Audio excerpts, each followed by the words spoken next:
lot of people go through life doing things badly. Racing's important to men who do it well.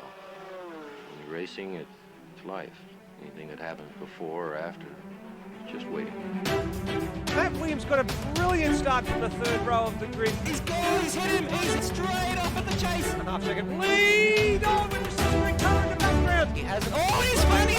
He's round on the last lap. There's a massive accident. Next to the inside. What a move. What a move.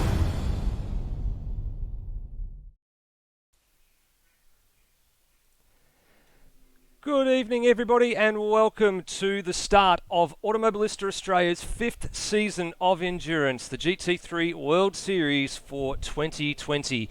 Tuesday nights is the night of racing now, no longer Sunday nights, and the epic championship finale around Adelaide of last year is now a distant memory. It takes place tonight at the home of British Motorsport, Silverstone circuit in Northamptonshire, and is the starting point for a 9-round series. It crisscrosses the globe from the UK and continental Europe to North and South America, Asia and the Pacific.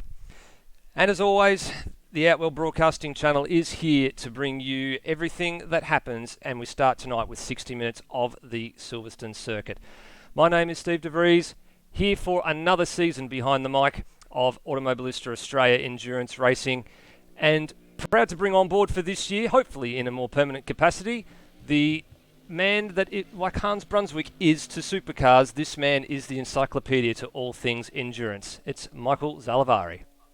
Yes, good evening, Nether. Good evening, everybody. I'm very happy to be back. Yes, as you mentioned, hopefully in a more permanent capacity after I did one GT3 race last year. But I'm very excited to be joining the GT3 World Series on Automobilista Australia for this season. It's great to have you on board, mate. Normally, it's Josh Bagsy Bags, who's opposite myself, and he will be around this year. Just an unfortunate scheduling conflict at the last minute has actually ruled him out of the commentary booth for tonight, but hoping to see him back aboard for the next round, which takes place in a couple of weeks' time.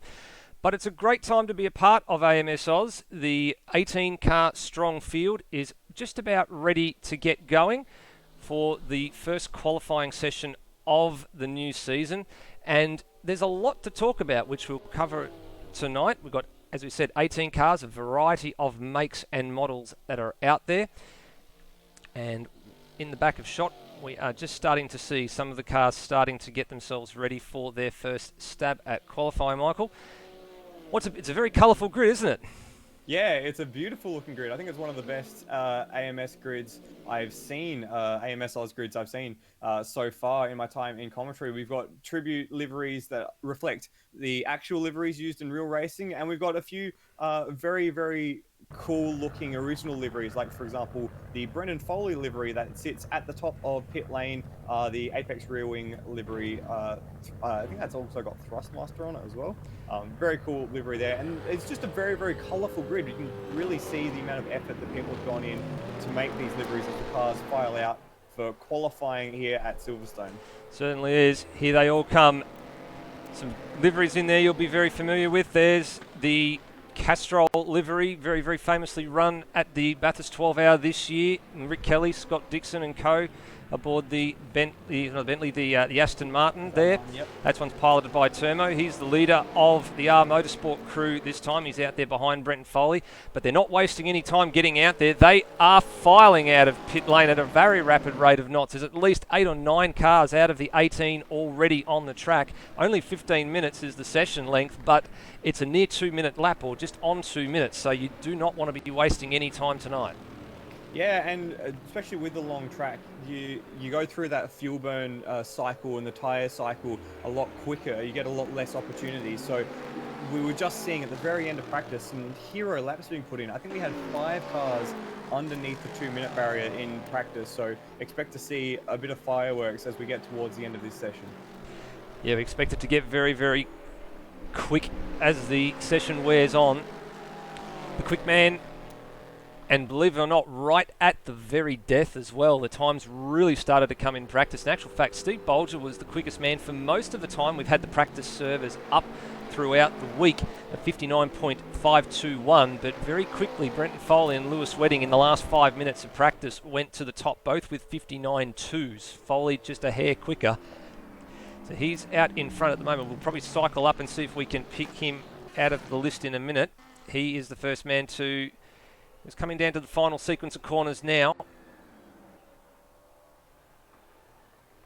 The number one aboard the Dodge Viper, the car he ran last year, in a little bit of a different look this year, but he is the defending GT3 champion from that epic finale in Adelaide. On the clock, followed by Xeris, and then a bit further back it looks like that's Luke Joyner and Termo. So Foley's already wide and out of control at the opening couple of corners. You do not want to be ruining tyres that early. And Luke Joyner's got, is it Lime Mitch? Sorry, Lime Mitch going through and wiping out half the brake marker boards as well. So already several drivers pushing the limits extremely early in this session. You can tell everyone's having their first day back at school in these big machines here as they start their qualifying section. Yeah, really weird start. I mean, I guess because you're on cold tyres after being on warm tyres through the practice session, but that's just uncharacteristic as we start to see the first sector times start to get placed. And it's Xeris who sets the early marker with the 34.8 to the first sector, which immediately gets eclipsed. So I'm going to be saying that quite a bit in this qualifying session. Yeah, you're right. I think you'll find very quickly that the times will start to get down towards the 2 minute, and even as we said before, into the 1 minute 59s. And we'll have a look, as you'll see, we're watching Rody on screen here. He's trying to go around the bend just before he gets to Luffield. So out in there in the marbles, you do not want to be there, and you can see they're just picking up the throttle a little bit too early. Car's just understeering a little bit out of the groove that you want to be in, but this is a fairly straightforward turn here. As he heads on down towards Cops Corner, the very famous original first corner here at Silverstone. Some cars taking this about 180, 190 k's, backing it off from about 230 to get it turned in. Rody just taking his time through that sequence of corners. Now the first man... This is the fun stuff. Yeah, now it's the fun stuff. Through Maggots, Beckett's and Chapel, and he's made a real right hash of that, as James May would say. He's gotten well out of the groove and out of the tram tracks there. And we cycle up to see Xeris will be the first one to set the timing screens. Where is he on our list? There he is. A 2 minute point 108 is actually a pretty handy opening benchmark. That's actually his quickest. No, it's not. It's only half a second away from his quickest lap. And immediately into the 59s is Steve Bolger, 59.2, which I think is his best lap of the night. So already we're seeing those hero times come out of the woodwork. That is his quickest lap time at all around this circuit. In actual fact, he's 0.003 of a second slower than what Foley managed to do just before the end of practice. Now, this is the man that bore the number 87. We were actually expecting to be the benchmark given the times that he had set throughout all the practice servers across the week, and nobody else could get anywhere near them, but they finally managed to find a groove. And Steve Bolger, look, already nearly a quarter second up at the first sector split. That is mega.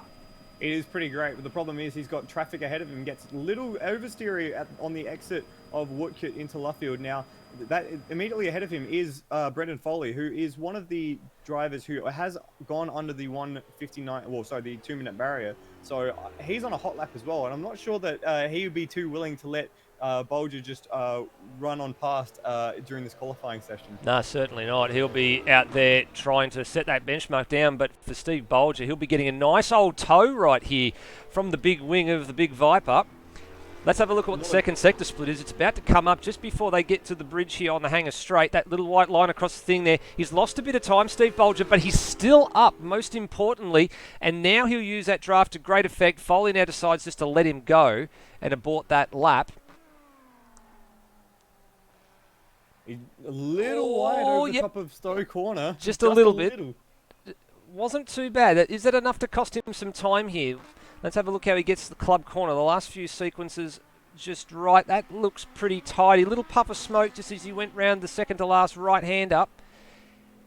And it looks pretty planted through the final corner. It's going to be a 59. No, he lost a fair bit of time. So he lost nearly a quarter second, actually nearly 0.3 of a second in that final sector. So still the man to beat though. and he might lose provisional pole here. Will Devonish is just coming into Stowe Corner now, 8/10 up on his personal best, 2/10 up on Steve Bolger's benchmark time at the minute. He's just through Stowe Corner, now coming into the last complex of the corners at Club. He's got Wayne in the black AF Corsa tribute livery just ahead of him. Now, that could slow him down a little bit. He's not extremely tidy through there, but hopefully it's just far enough away for him to just get a nice toe out of the final corner. Across the line. 11 thousandths of a second is the difference at the line. He lost 2/10 in that last complex, possibly because of the effect of the car ahead, and he's jumped straight into the pits after that, as has Steve Bolger. Yeah, and Wayne Spencer was actually on a lap as well, so that's why that's come about that way. And that's not too bad. That means there's nothing in it, but that means the 4 best times we've seen so far are all 59.2s across the combined sessions. Right now, just 2 men under the 1 minute 59, under the 2 minute barrier right now. Ooh.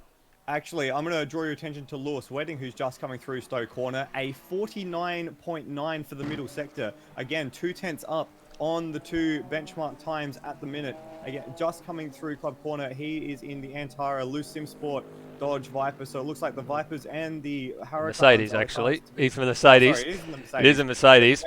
He drives to the line. He's got himself a 58. Whoa!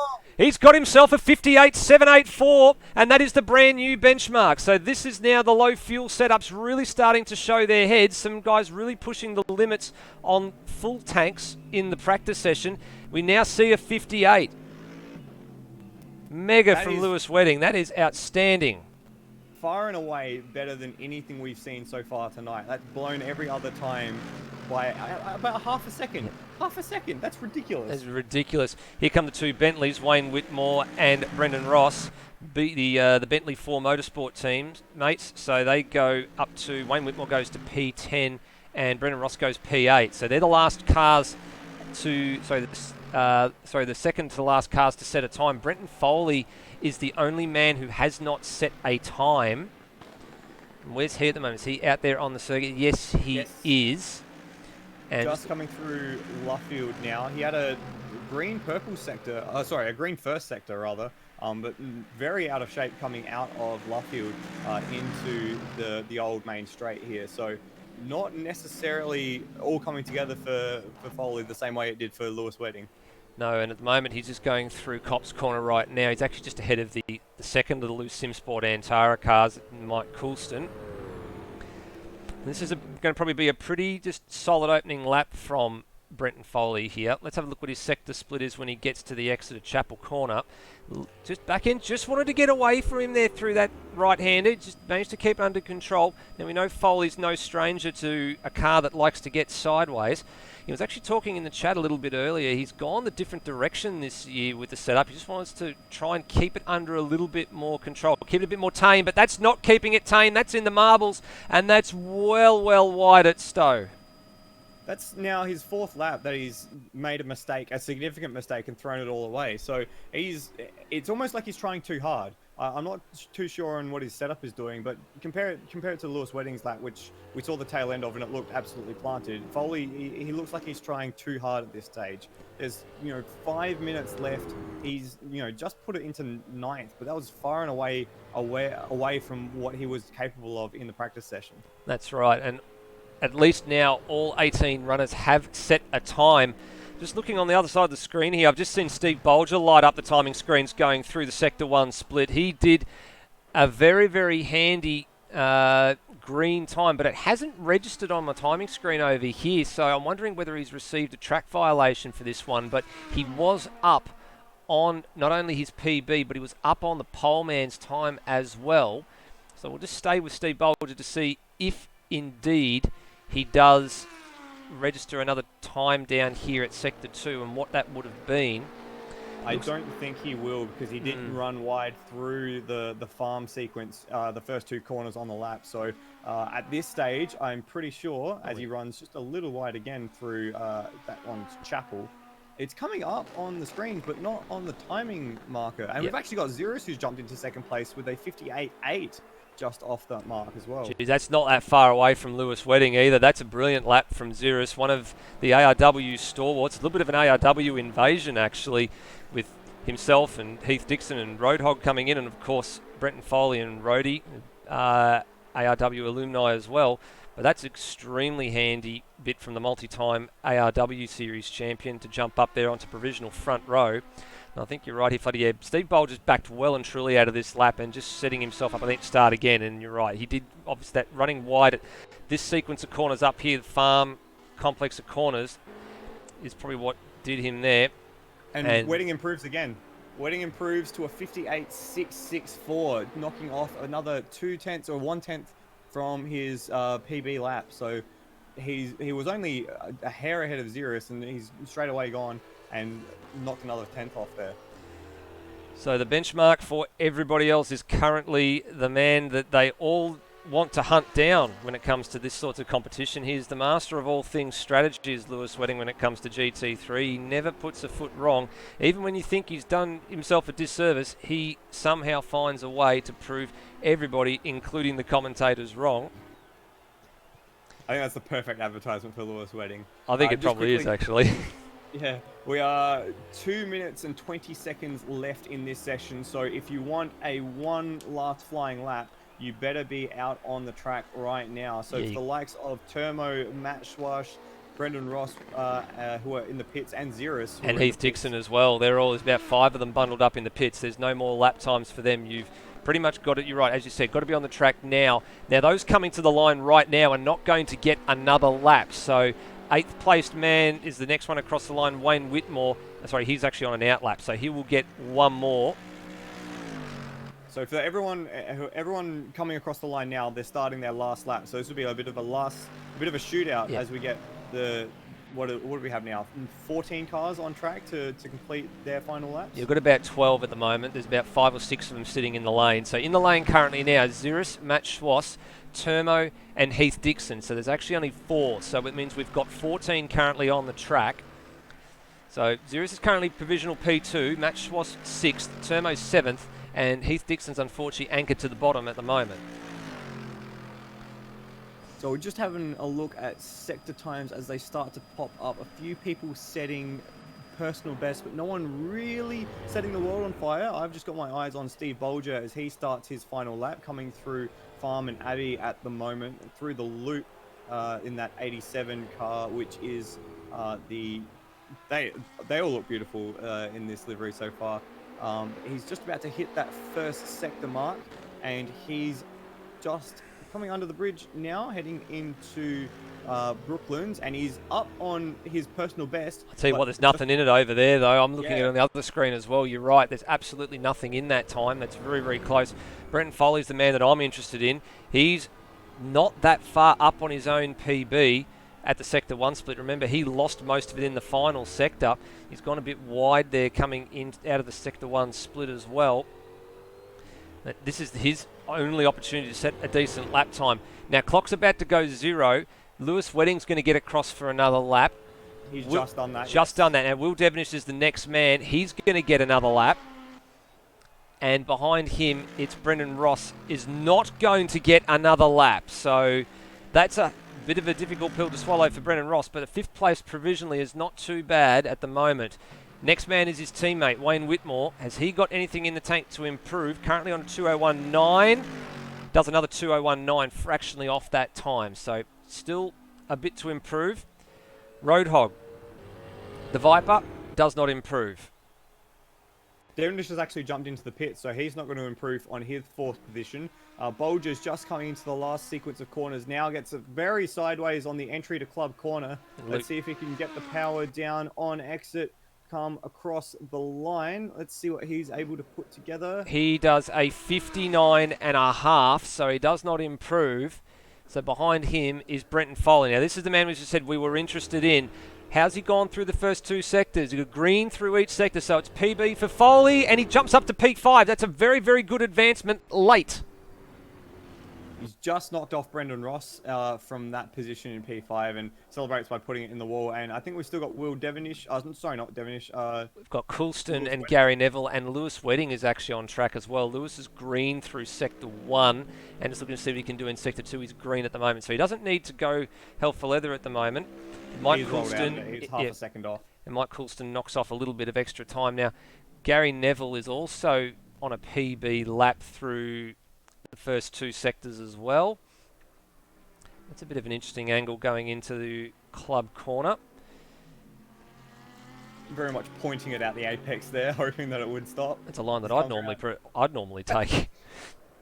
But Gary Neville's currently P15, stays P15, knocks a little bit off, and then Lewis Wedding didn't need to improve anyway, as Gary Neville promptly does some lawn mowing and some demolition work on the curvature and the signs. But that is the end of the qualifying session, and the end of the day, pretty close margins at the top, believe it or not. So first to second was just under 0.2 of a second. Third and fourth separated by 11 thousandths of a second. So not a great deal in it at all at the top. So a very, very handy session for Lewis Wedding, and actually a very handy session for a number of drivers there as well. Xeris did particularly well, and a handful of others had, really sort of shown their hand quite a lot now in this session, haven't we? The sandbagging has stopped. Let's just call it that way, shall we, Michael? Yeah, definitely. I mean, there's no more BOP adjustments in the mod anymore. It's just this is what we're racing for the series. I'm actually quite surprised at Foley's lap. He didn't end up breaching that 159 marker. So I guess that was a bit of a surprise for me, especially considering he was the fastest in practice. Also pretty impressed by Termo. I think Termo just in general has improved his racecraft quite a bit, so I'm interested to see how he goes. But yeah, what other surprises are there in that list for you, Nether? What do you think? Well, let's have a look. Brendan Ross has done pretty well to get the Bentley Continental up to P6, I think is quite a good outing from his point of view. Disappointments? Well, for me, probably, I know Heath Dixon is a very, very quick driver. We've seen him in GT3 competition before. I probably expected him to be a little bit further up the order, probably inside the top 12, not anchored toward the bottom of the standings, although he probably is not going to be anchored to the bottom now because we've just seen Ozrob as part of the gravel the gravel shed racing team come on board in the last 30 seconds or so. But speaking of coming on board, Michael, and all things that are different, because we've got a lot to talk about. There's a whole different team structure that we're going to allude to a bit later on. But one thing that has changed copious amounts of times over the years is this circuit. We're here at the Silverstone Grand Prix circuit, as you can see from the season calendar there, for what lies ahead for the rest of the year. But more importantly, here it is, this race circuit that we call the home of British Motorsport. Yeah, it's been the host of the British Grand Prix since the mid-60s, I think. And it's gone through, as you mentioned, a lot of iteration changes. It was originally built as an Air Force base across a few significant county lines, I think, over in the UK. And I believe it actually straddles two different counties, which actually makes, I think, legislation in that part of the world very, very difficult. But yeah, it used to be an airfield. They've changed quite a lot about the track. Most recently, they've added what I call the inner loop, that section from turns 1, 2, 3, and 4, which takes you back down I'm not going to get that wrong. The Wellington Straight. Wellington Straight, correct. Yep. But what we have seen is a significant increase in lap times over the year and a significant increase in complexity throughout the evolutions of the Silverstone circuit. Yeah, it's evolved. I'm actually just having a look at racingcircus.info here, which is pretty much where we get a lot of the details from with regards to maps. And there's so many iterations on here to shake a stick at. I mean, you've got to remember too that back in the 60s and 70s, a lot of these high-speed sequence of corners like the Maggots, Beckett's and Chapel didn't actually exist. In actual fact, it resembled more somewhat of a rectangular circuit with oval-shaped corners, and a lot of the modifications have really been done throughout the 80s and the 90s, and of course the last modification back in 2011, bringing in the inner loop section. Yeah, and the thing that always surprised me about Silverstone, 2010, removing the bridge section, which was one of my favorite parts of the track actually, which I'm a little sad about. One of the things that's always surprised me about the Silverstone circuit is that in my memory, it was always, a very technical, very high speed, but high downforce sort of tracks. You got these high energy corners like the Maggots Beckett's Chapel Complex, etc. But before that, it was one of the fastest circuits on the calendar. It was basically a box that you just plant your foot through, and it's changed so much in identity since then. I just couldn't wrap my head around watching some old F1 footage and being like, where are all the corners gone? It's basically a Monza, an English Monza, or what it used to be. Yeah, you're absolutely right. I've run this in a different configuration in some of the other sims that are out there, and it's absolutely astonishing just to witness how much change this place has gone through over the years. To the point now where I guess this has probably been the most stable, I guess it's been for a number of years. This is the iteration, as we said, it's been done since 2010, so this is the 10th year that this has been had a change. I mean, it pretty much had changed every about 7 or 8 years over the course of the last, half a decade, basically. That's how many times that this place had changed. As you can see there, the information for tonight's race. It is a 60-minute race. It is a single stop race, so we do expect to be pit stops around the halfway mark. We think we're going to get somewhere between 29 and 33 laps, just depending on the times that people do, pit stops being shaken out. Might be a little bit less if we get some safety car intervention as well. And then, of course, as we're doing with all the Outward Broadcasting streams this year, we've got the track records as they currently stand at the time before the race night begins at the bottom. And as you can see there, the qualifying lap record from 2018, which is Lewis Wedding holds, and that was when we ran the combined WEC with the LMP2 and the GT3s together, and at 58.224. Now, to give you an idea, that unfortunately has not been broken in the qualifying session just gone. 58.664 was the marker that Lewis Wedding laid down. So we have a record at least that stands for another day. That's actually an astonishing lap time, to be honest. How was that series running GT3 against LMP? That sounded amazing. That was a very, very challenging series for a number of drivers. There's actually a few lap records that are held by drivers who haven't raced for some time as well. So I think a few drivers are putting their hands up to sort of say, hey, we want to run these again so we can have a crack at a lap record. To be fair as well, the GT3 mod back in 2018 did have a few balances that needed to be sorted out, which have been sorted out in the current iteration that Lewis Wedding's done a fair bit of work on. There were a few cars like the Porsche that needed some helping hand to get themselves going. They were far and beyond a bit slower than we expected them to be. So pretty much every car that you see in this mod is on a par. They all have their strengths and weaknesses, but they pretty much work out to be on a par within about a second of each other, which is not too bad. That's fantastic. That's right up there with the best in the world in real life BOP. Just using some sim racing balance of performance here instead. Well, that's perfect. It is indeed perfect, and there's not a lot of time left on the clock. We're actually about halfway through the warm-up session, and I don't believe we've actually got anybody out on track. Now, the driver's briefing is getting held at the moment. And I'm just looking to see who's coordinating that at the minute. I dare say it's likely to be Lewis Wedding and Will Devonish, probably assisted by Mike Coulston as well as the admins of the GT3 series. What are some of the things you think they're going to be going over here, Michael? I mean, there'll be some areas where they'll be looking at for, passing down the inside, or if you're wide at certain corners to make sure you give way and things like that. What do you think is going to come up out of this? I mean, we have to speculate here because we're not flies on the wall at the moment. No, unfortunately not. Something that I would definitely be touching on is things to do with pit lane entry and exits. We're using a pit. We will have a pit stop in this race. We're expecting about halfway through, and the pit entry to Silverstone is a bit of a weird one. You basically shoot straight on in the braking zone of a corner, and also the exit. If you come across the exit too quickly, you can basically interact with the people who are sweeping back across the track at Abbey. So making sure you give way on entry and exit would be something I would be mentioning. And also lap car etiquette, because the last thing you want to see in a 60-minute race is lap cars getting involved with the leaders and affecting the race results. So for me, they would be the two big things. But this is a brand new series, and it's a bit like the first day of school. You kind of have to touch base with every little piece of information.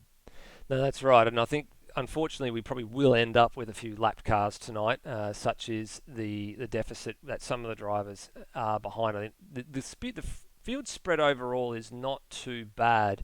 But there are a couple of outliers and a few people I expect that will probably take a little bit longer than some to get up to speed with this machinery.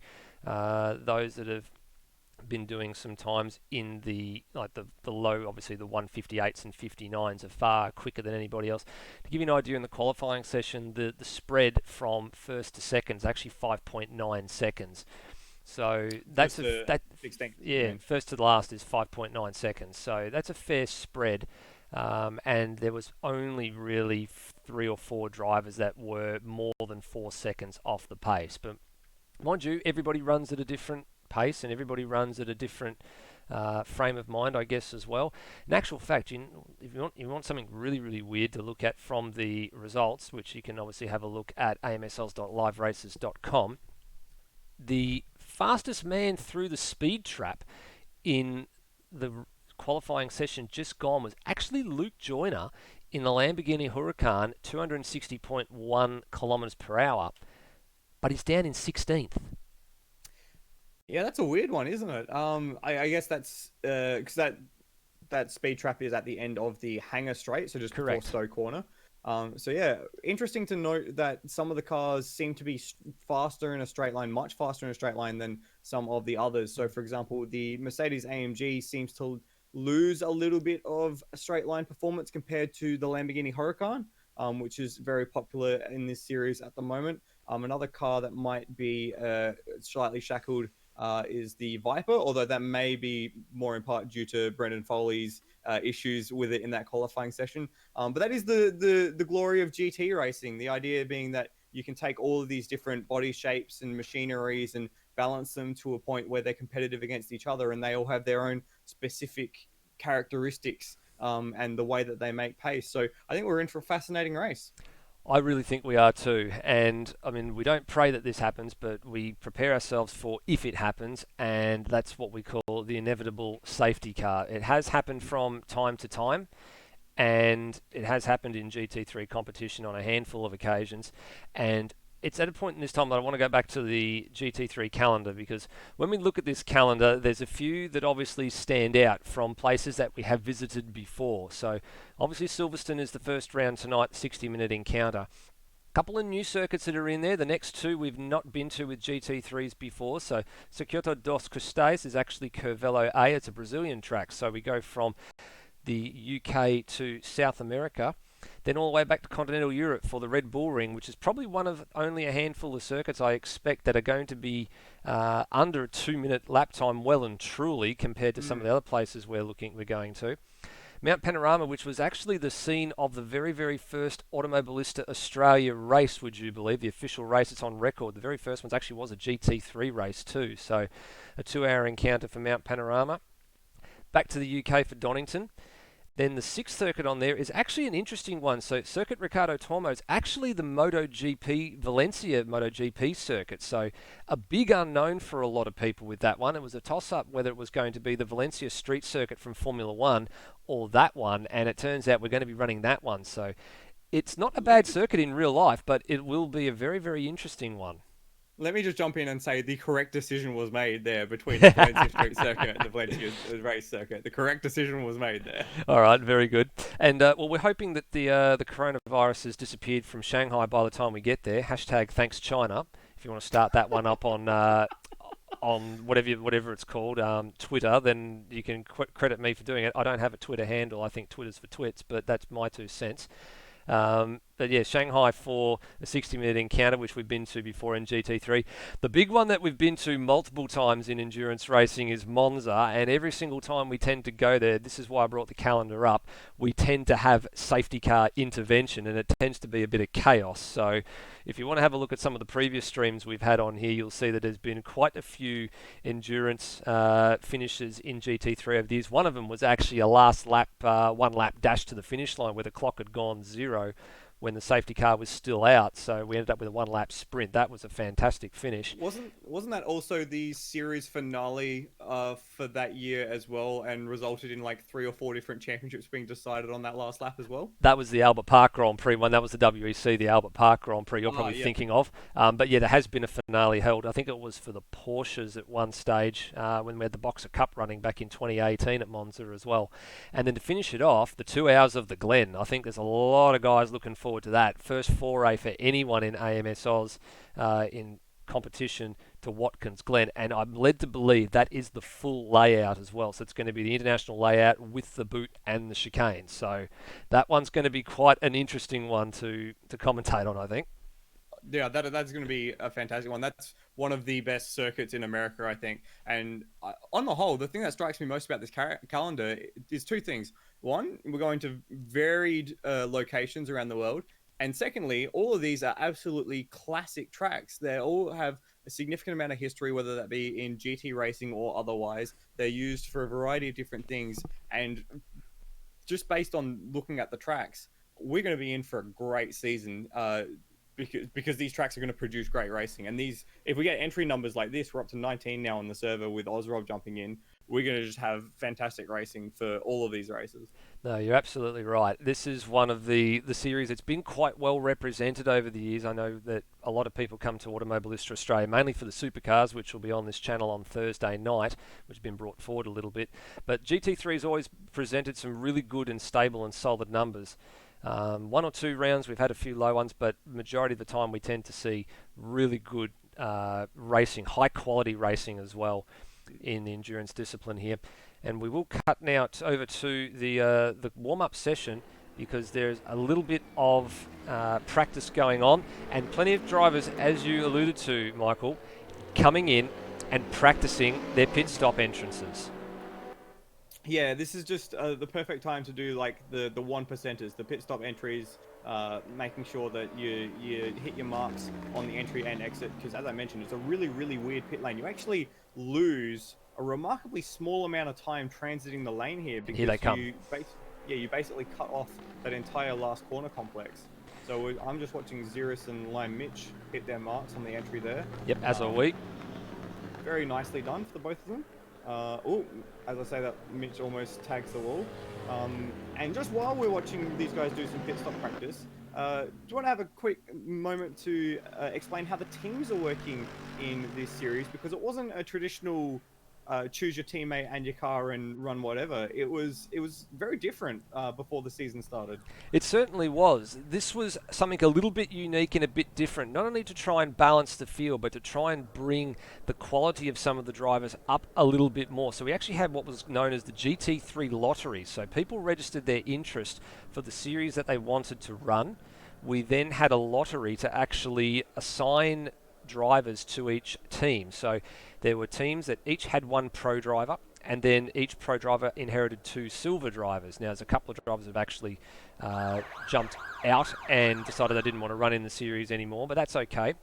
So we ended up with quite a mixture of different drivers. So to give you an idea, the reigning champion, Brenton Foley, who's classed as the pro driver in the BC racing team, actually inherited Cracker as a Silver Cup driver, and also one other who has unfortunately dropped out. To give you another idea, Termo in the V12 Vantage, that the Rick Kelly car that's on the screen there, he's been moved up to the pro category and actually has inherited Rhodey and another newcomer who was an unknown as well, who unfortunately hasn't taken this start. So it's really sent the cat amongst the pigeons. There are 1 or 2 teams that I'm looking out for to see how they go, and those that missed the lottery have actually come in as privateers. So the likes of Xeris and Roadhog and Heath Dixon have all come in as privateers just to run their own race. So there's a little bit of a mixture here. Yeah, so the Apex Rear Wing Assault has all come in private numbers then. It is, but they'll all be talking together. Michael, let's run through this grid. This is a beautifully presented grid and a nice 19-car strong field.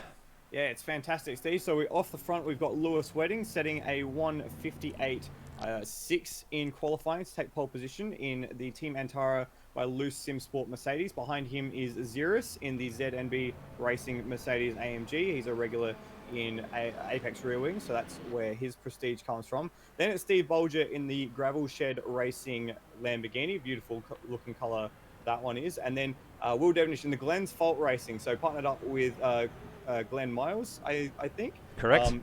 That car is actually a tribute livery or an adaptation of the Gear Racing livery that raced at Daytona on this car, so awesome to see the work put into that.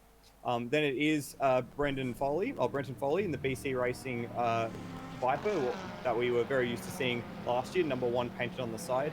Brendan Ross is in the Bentley for Motorsport Bentley, running out of 6th position in the old M Sport colours. Then it is the first of the teammates, Matt Schweiss in the Gravel Shed Racing car. So he's partnered alongside Steve Bolger, so another one of the Hurricanes there. Then Termo in the aforementioned R Motorsport Aston Martin, running the... I'm pretty sure that's the Supercars livery on the Aston Martin, not the Aston Martin livery on the Aston Martin. Then Wayne Whitmore, second of the Bentleys. Then Lai Mitch rounding out the top 10, the Matt Harvey Repair and Tune BMW. Then it will be Cracker in the second of the BC Racing Vipers. Then Wayne, what was his last name again? Wayne Spencer, right? yes. Yep. So running in an AF Corsa. I believe that's actually a guest car for this series, so hopefully we'll see Wayne graduate to a properly painted up car next round. Mike Houston is in the second of the team at Antara AMGs, Mercedes AMGs, out of 13th. Then Roadhog in the VFEI Viper. Yes, I'm going to get them confused so much. We'll get the pronunciation of that right a little bit later on. Okay. Gary Neville is in the second of the Glenn's Fault Racing cars, and right behind him is teammate Luke Joyner, so they're repping the Lamborghinis right next to each other at that tail end of the grid. Brody in the second of the R Motorsport Aston Martins, Heath Dixon in the Proton Normality Motorsport 911, the only 911 in the field, and then Oz Rob in the last of the Gravel Shed Racing cars, bringing up the 19-car field. Fantastic field. Now they're getting ready for the race start here. Now, the one thing they would have been going over in the rules is when you can actually hit the gas and start this race. So the safety car will go in, the clock will start counting, but they cannot accelerate until they get to the start-finish line. That was the rule last year. They need to run side by side. Now, Xeris has been given a stop-go penalty. I'm wondering what that's for. That sounds a bit strange to me. Maybe he got a little bit out of sorts through that final sequence of corners. But we'll have to see if we can work out what on earth has happened there. And now Wedding can hit the gas. We are underway for 60 minutes of Silverstone, and Xeris has actually got the inside running here, and Will Devenish looks like he's trying to go down the inside as well, but Xeris makes the early move, demotes Wedding back to second place, and now already on the assault, Will Devenish down the inside at Farm Corner, just getting it up on the ripple strip as well. That's a little bit too aggressive. Foley's made a spot on Steve Bolger already as the field continues to file through the opening sequence of corners, and we've got a car that's around. I think that's the second of the BC Racing cars. That's Cracker that's gone around in the back of shot. I was just about to say, a remarkably clean start from the rest of the field, but yeah, Cracker was the one that's gone around, and then a bunch of cars go wide as they head onto the Wellington Straight. But as you mentioned, it is Xeris who got the jump off the line, and Wedding's run wide. Wedding's run wide into Brooklands. He's made contact with Devenish in the middle of Luffield Corner. They both correct each other as they come through the corner onto the old main straight, and they're going to run almost side by side across the old start-finish line. But it is Xeris who's already stepped away from the field to the tune of about a second as they come through Copse Corner. Bit of elbows out already between some of the heavy hitters, Will Devenish and the other man there, Lewis Wedding. And now Brenton Foley is going to try and buy into this. He's trying to work out who he goes with here. He doesn't know who to go with, but they want to fall back into a line to get through this Maggots, Beckett's and Chapel sequence of corners. Xeris is checking out because he's got that stop-go penalty. I'm still trying to work out in my mind what on earth he did wrong there. I don't think it looked like he did anything wrong at all. In actual fact, I'm looking at the monitor just to see if, on the other screen, to see if he's got the penalty. Yeah, it still says he's got one. My other screen's telling me lies. So here goes Devenish down the inside again on Lewis Wedding. And he gets the back out as well. Is he going to hold it? Is he going to hold it? No. very lucky to not turn into a full spin there. Only loses a few positions, but that's very unfortunate for Devonish. I think they just made a little bit of contact in the middle of the corner, which was just enough to unsettle the Lamborghini. And in that as well, Wedding's lost the position to Foley. So it's going to be Xeris followed by Foley, Wedding, and Bolger across the line. Then Brendan Ross, Termo, and Will Devonish back down in 7th place as they complete the first lap. There's some really, really good solid battling going on here as well. The pack from 9th right on back to dead last is in a straight line at the minute. Likewise, 2nd through to about 6th. It's really intense, very, very early in the going here. Standing lap time, 0-205.724. I'm just wondering, I keep thinking maybe Xeris may have been slightly ahead at the green flag when it was called for, because they were trying to go side by side through the final sequence of corners at Club. Maybe he was a bit too far ahead when the green flag actually dropped. Yeah, maybe he was ahead of the leader, at least on track, because of the way that club corner obviously curves, as Foley just runs a little wide, which invites Wedding to stick the nose in through Luffield, and they're going to run side by side and exit. But Foley, I think, with the better run out of the corner, is going to swing across and maintain that position. And Wedding had a little bit of a corner. Safety car has come out already. Now, what's happened here? It looks like we may have. I'm just looking to see if we can find who we've lost.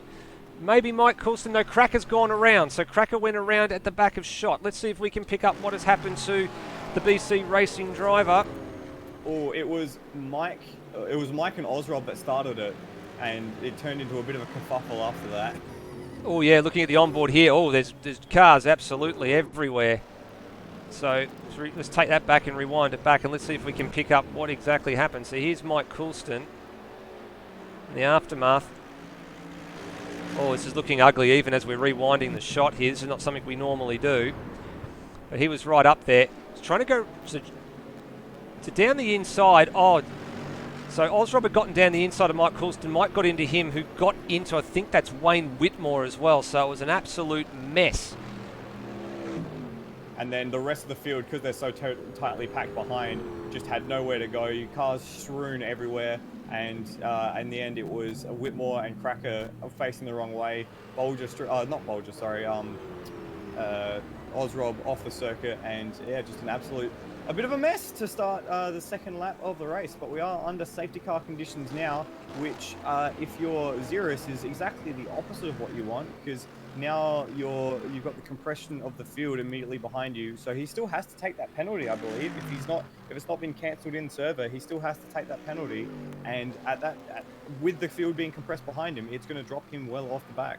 Yeah, he sure does still have to take that penalty. We're just actually looking to see if we can get our second screen going at the moment while we've got a break in proceedings here. Doesn't look like that's wanting to cooperate for us tonight. We've had a couple of little issues trying to get a little bit of an extra broadcast feed going. It was working, then it stopped working, so a little bit of troubleshooting there to do a bit later on. So we might just stick with the one screen for the moment and just circulate like we have normally done.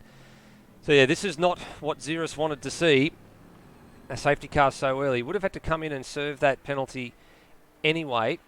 We might actually, I'm just seeing if we can take an opportunity here, maybe to see if we can get an idea of what exactly happened and whether or not it needs to be revoked. So what we might do for the moment is, while they're circulating under the safety car, we will just take a very brief break for just a few seconds, and we will go and have a little bit of a chat to our colleagues downstairs and see what they've got to say for us. So we'll be back in just a few moments.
Ladies and gentlemen, welcome back. The safety car will be going in on this lap, and there was also another one that popped up for Lewis Wedding unexpectedly as well. So the live stewards have gone in and taken care of business. So Xeris is free to race. There was no issue with it, as Floody rightly pointed out. Just going around that final sequence of corners, it just tends to be a bit hard to run side by side sometimes. So they've agreed that that needed to be taken care of. Perfect. Beautiful. Exactly what we want to hear. We want good racing here in GT3. Now, while we were just on break there, that penalty that came up for Lewis Wedding was for passing the safety car. And the reason he did that was because he actually went into the pits. So I'm not sure if that pit stop was cancelled because he got the penalty, or if he was actually able to execute a pit stop there. But Lewis is now down in 19th position, having made his pit stop already. The safety car is in. I tell you what, you want to be having an awfully light foot to make it from here. You're going to need another safety car at least to try and get home on this, because I think Lewis maybe is trying to go for a bit of a different strategy, maybe for a short fill toward the end where all these drivers are going to have to really top up their tanks about mid-race. He's going to have a really short fill. If he can side through this field, watch out for Lewis Wedding. That's going to be an absolute masterstroke if he manages to pull it off. And we have said he is the master of strategy when it comes to things like this. We're underway again with just under 50 minutes remaining. Have a look at this field spreading out as they all run down to the very first sequence of corners here. Xeris has got the lead from Foley and Steve Bolger. Brendan Ross has moved his way up into fourth out of all that kerfuffle that happened a couple of laps ago. So great drive for the Bentley Motorsport driver at the minute. Almost not for long. Devonish is up on his inside, but Ross manages to defend around the first part of the loop, but Devonish cuts another back go. and drives again, and he's going to hold on to that position, I think, as they come onto the back straight, onto Wellington Straight. Yes, he is. In fact, Ross fires off into the weeds, and was that someone else behind him going off? Yes, yeah, there was a couple others as well. One of the other Glenn's Fault Racing Lamborghinis went off in the background there. But Devonish does get the move done, and now Turmo's getting interested in the back of that Bentley now as well as they come through Luffield Corner. Through Luffield for the fifth time. And who's that behind us? Luke Joyner, who's taken over the car from Brian Walsh in the Glenn's Fault Racing team for this race weekend. And Wayne Spencer's not had a bad restart either. He's moved up to 8th place. A couple of drivers have made some positions. Looking at the second of, actually, there's one of the Gravel Shed racing cars actually had a pretty decent start. So it's in there behind Wayne Spencer. That's Matt Schwartz. So he started about 7th or 8th. So he's gone backwards, unfortunately, about 2 spots. And who's that off the very back of the pack? So that's Wayne Whitmore's had a moment as well. Lewis Wedding's already made up 6 places at this restart here, so that's a mega effort already. His next target's going to be Rhodey. And speaking of Rhodey, he's around at the back, so that on cue, he's not going to like this. He's not going to. Have we done that to him? He's not going to like this at all, because it's like Beetlejuice. Talk about him, and he will appear. And he appeared going the wrong direction. What did he do here? Let's have a look. Did he just get a little bit of curb, or did something go wrong there? No, just got on the marbles, just lit it up, just wasn't following the racing line, and around he goes. While you were watching Rhodey go around again, Wedding is actually up into 11th place now, dispatching both Rhodey with a little bit of help and then Matt Schwartz. So he's actually already halfway through the field. So if he's on fresh tyres, or if he's looking to make that fuel strategy work, he's doing the best way. We've got a yellow flag just in that sector, and it's Will Devonish. Will Devonish is around in the first part of the loop. That is not good. On top of the curb. Yeah, that's not good at all. So he's going backwards here. Let's see what's happened to Will. If we can pick him up. He's finally got it going. Oh, that's very, very nearly a major aeroplane accident.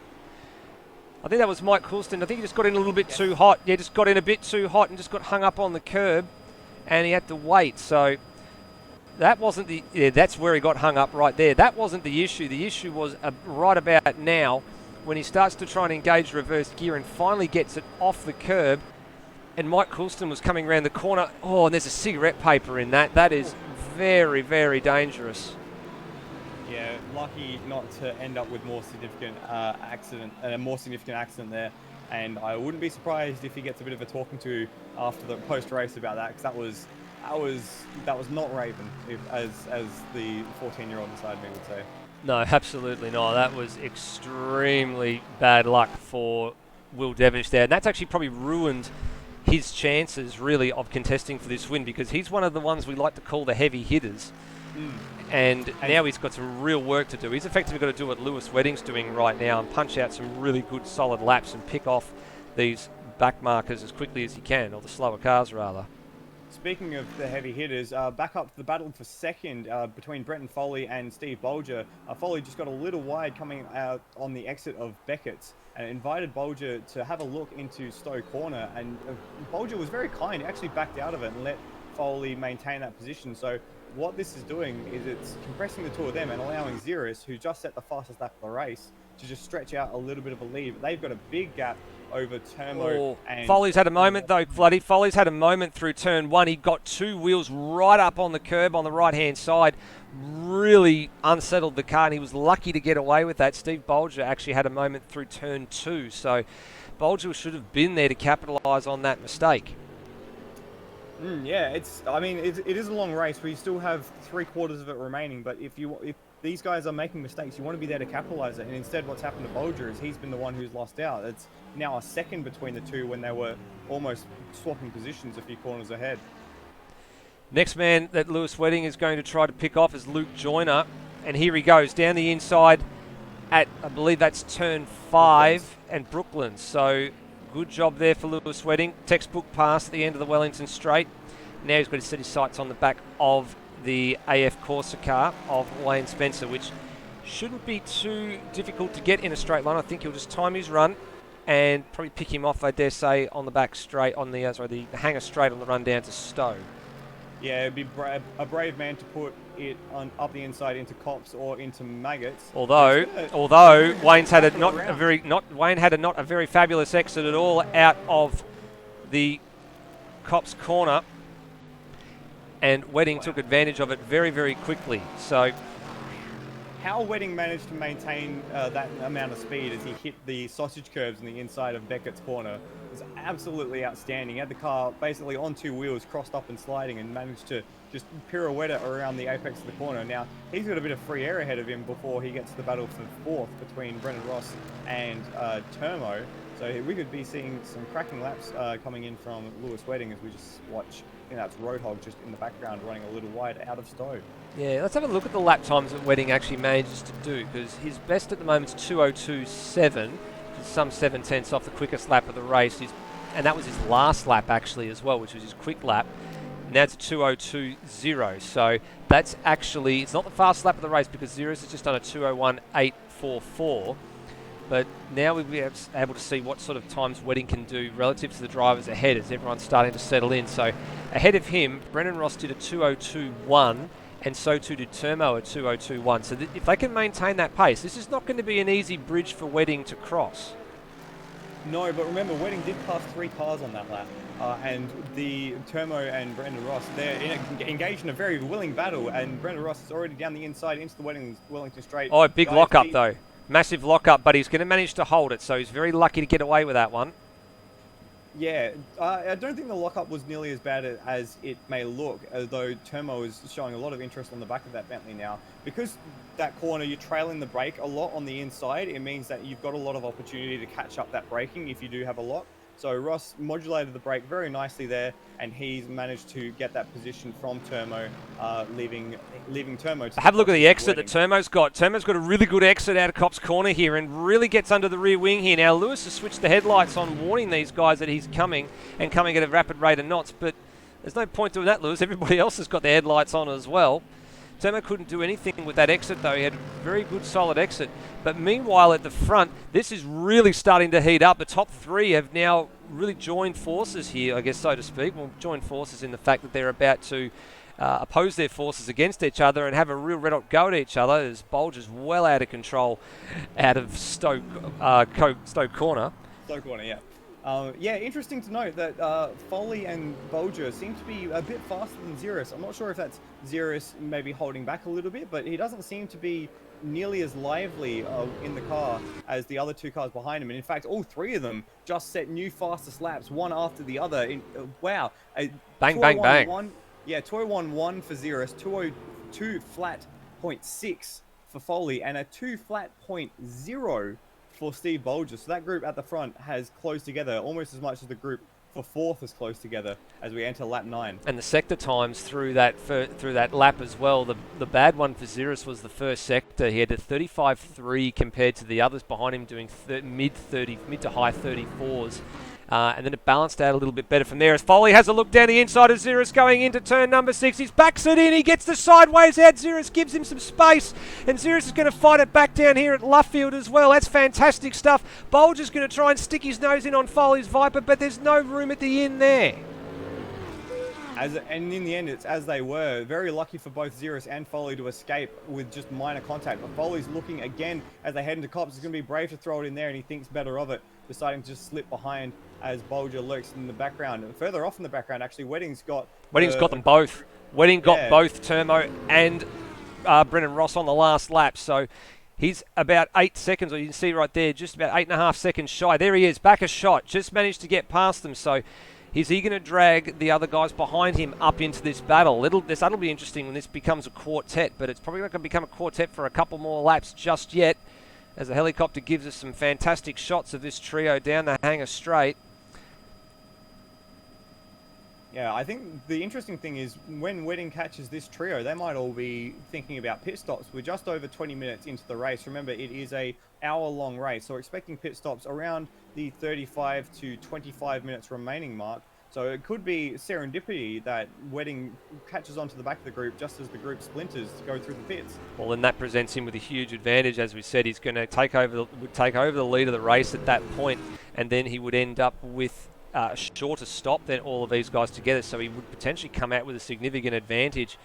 And I know we're focusing on this battle here, but there is some really good humdinger of battles going on from 4th, 5th and 6th. So the Weddings just managed to clear that group. And then you go all the way back to about 9th through till about 13th is right close as well, which we might actually go and have a quick sticky beak at because there's some real good racing going on here. So here's Gary Neville at the back of that train. Ozrob, who came into the server late, has actually made his way up the order.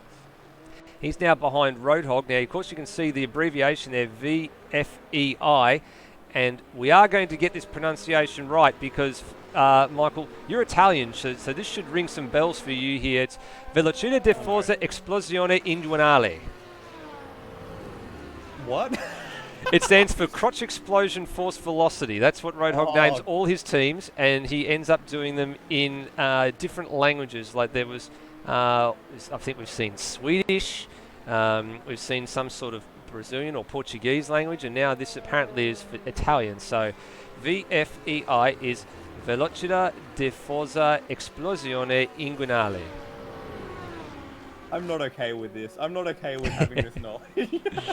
Well, you're going to have something to talk around to people around the water cooler tomorrow, I think, mate. Well, learn something new every single day. Sure do. That is a very willing battle between the two the Gravel Shed Racing Lamborghinis and the VFEI Viper, just bookended by the Glenn's Fault Racing Lamborghinis. In fact, that's a perfect palindrome for those positions. You got that is actually. Look at it right there on the screen. You're absolutely right. The Lamborghini's in order. Well, not be for very much longer because Ozrob's decided he's had enough of steering at the back of this Viper, and he gets the job done at Stowe. And that's a very, very neat pass. So that actually puts Ozrob inside the top 10. So I think he'd be actually pretty happy to be with that position at the minute as Joyner defends from Matt Schwass. In actual fact, I think that's a pass, actually. Matt Schwass being demoted back down from 8th to 9th in that thick of the battle. And now the teammates are going to do battle here. And it's looking like with Schwass getting a bit compromised in the Exeter Club that Ozrob has a bit of the upper hand. In fact, he might even drag Roadhog along with them. So very, very tight battling in this midfield pack at the minute. Ooh, a little wide from Ozrob there, maybe to try and set up the move, but he's too far behind. So they will just go in as they were to the farm section, the loop section. And in fact, Roadhog runs a little wide, invites Gary Neville to take the position. And here goes Matt Schwass. Yep, Matt Schwass is going to get him out of the loop here and gets back 8th place. And now Ozrob got a brilliant run out of the loop as well. So the the Gravel Shed Racing teammates have struck here on lap 11 quite quickly, and now can they work together to see if they can hunt down the next man in the queue, which is Wayne Spencer. And you know what's just brilliant? Just behind them, you got all three Glenn's Fault Racing Lamborghinis in a row. Will Devonish recovering for his spin, up into 12th place. So they're in perfect synchronicity at the moment, all these Lamborghinis. I was going to say, aside from the one that's at the front here now, Osrob's going to have a look down the inside here at Cop's Corner here, and he gets that job done. He's going to be a little bit wide, so he compromises both of them on the exit. They're getting that job done. They're going to run side by side for a little bit down here to Maggots. And, just falling into line. That was almost a disaster there for Matt Schwass. Coming back onto the track ahead of Luke Joyner. Let's see that again from Luke Joyner's perspective, because I reckon there was nothing in that. Let's go on board. So here's the bumper cam from the Glens Fault Racing Lamborghini. So they were out wide here, and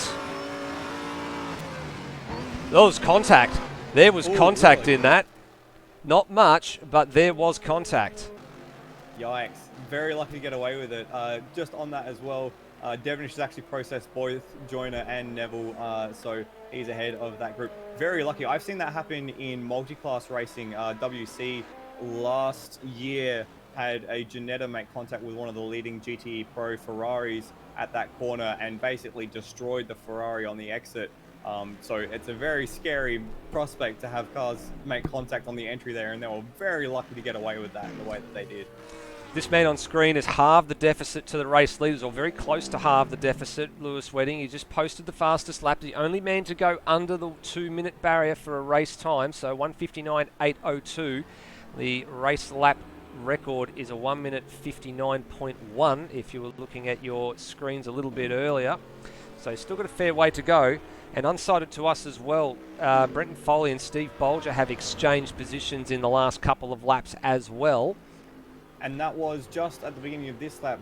Foley actually ran a little deep into turn 1, and Bolger was there this time to make the pass and to take advantage. They were actually quite compressed while we were watching the battle further down the field. And I was worried that we were going to miss something mega happening, but in the end, it's just been an exchange of position, and Zirus has actually stepped out a little bit now. He's taken about 2 seconds on the battle for second place. He's got himself a nice little insurance policy here at the moment. It's only about 1.5 seconds. Meanwhile, these guys here continuing to fight and squabble are costing themselves time to Lewis Wedding. So Wedding is still taking bite-sized chunks out of this margin. He's actually just gone purple through the middle sector with a 34.689 through the first sector, so he's looking on track to set a pretty decent lap time this time around as well. If you look at what his last lap was, the one that he set the purple sector on, if we can get our act together, it was a 34.5, and he's done in the first sector, he's done a 34.6, so he might very well chop another one out, and he does indeed. He shaves another 0.4 of a second almost off the current race fastest lap.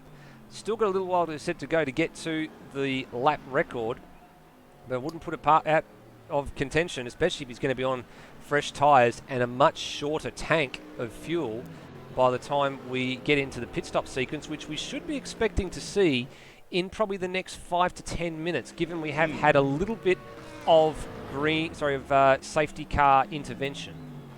And I think the most important thing about these lap times that Wedding set is not necessarily how close they are to the lap record, but how far away they are from the two ahead of them. So Lewis Wedding in that lap set a 59.4, the two drivers ahead, a 2:01 flat and a 2:01.8 for Brenton Foley. So as you said, bite-sized chunks at this stage, and it won't be too long until he's on the tail of the battle for second place. No, it won't be very long at all. And I mean, the safety car came out with only a couple of laps on the board as well, so tyre life wouldn't have been really a huge concern. Like, the difference between Wedding's tyres and the tyres of all these guys ahead of him is only about 2 to 3 laps difference. It's not a lot at all. So really, Wedding is just showing pure pace right now. And we've seen this from Wedding in the past as well. I remember the GT3 race that I did commentate on last year. He did have just the ability to turn on the pace when he needed it, and he definitely needed it at the end of that safety car to get through the field, and he's got the freedom now to just sit on the tail of these guys and potentially just outlast them. And Wedding's in. Wedding's come in. Pits. Okay, so that's a different change of strategy for Lewis Wedding. That's completely different to what we were expecting. Foley's had a big moment out of Club Corner there. So Wedding's actually going a little bit different here now. So we did say he was going to have a shorter fill, but he's going to put tyres on. That means he will still have some fuel on board. It's still going to be a shorter fill though. So when you actually think about it, he's not going to be stationary for as long as a lot of other people are. A battle for 9th and 10th between Matt Swice and Will Devenish almost ended in absolute tears. I thought that was Swice going to go around there as he made contact into Vale Corner by Will Devenish. Very lucky for both of them to continue on without Swice ending up in the gravel trap. But yeah. Here we go. Swice went really defensive there, really squeezed Will Devenish. Oh, and they went around too. That's a little bit naughty, actually. I think that might have a case to answer. Yeah, very lucky for both of them to continue running afterwards. And in fact, Swash has just since gone wide and around turn 2 and ceded that position to Devenish. So Devenish is now up into 7th place. We've had Ozrob also jump into the pits. And Luke Joyner as well. So the pit stops are starting. So they're seeing what Lewis Wedding is doing right now, and they're reacting and going, okay, we can get home from here. Interestingly, Wedding's dropped out in 14th position, so he didn't even go all the way to the tail of the field. So he's got a decent 5-second gap to the next car ahead, and it is his teammate that he will be chasing in the Team Antara AMG of Mike Coulston. So it will have a nice marker for him to chase, and then beyond that, a few more cars, and then the rest of the field should hopefully be pitting around him. So we're just looking now to see where he's come out. So he's come out with around about a minute in terms of difference between himself and the race leader Xeris at the moment. So that'll be the marker we look to try and see how that closes down. If I was Xeris, I'd be in right now, because this is Lewis Wedding's come in. He knows he can get home from here. Let's have a look at the leading 3. Steve Bolger's taken the bait. Steve Bolger's realised what's going on, and he's decided enough's enough, and he comes in for a stop. So that allows Xeris and Foley to continue on.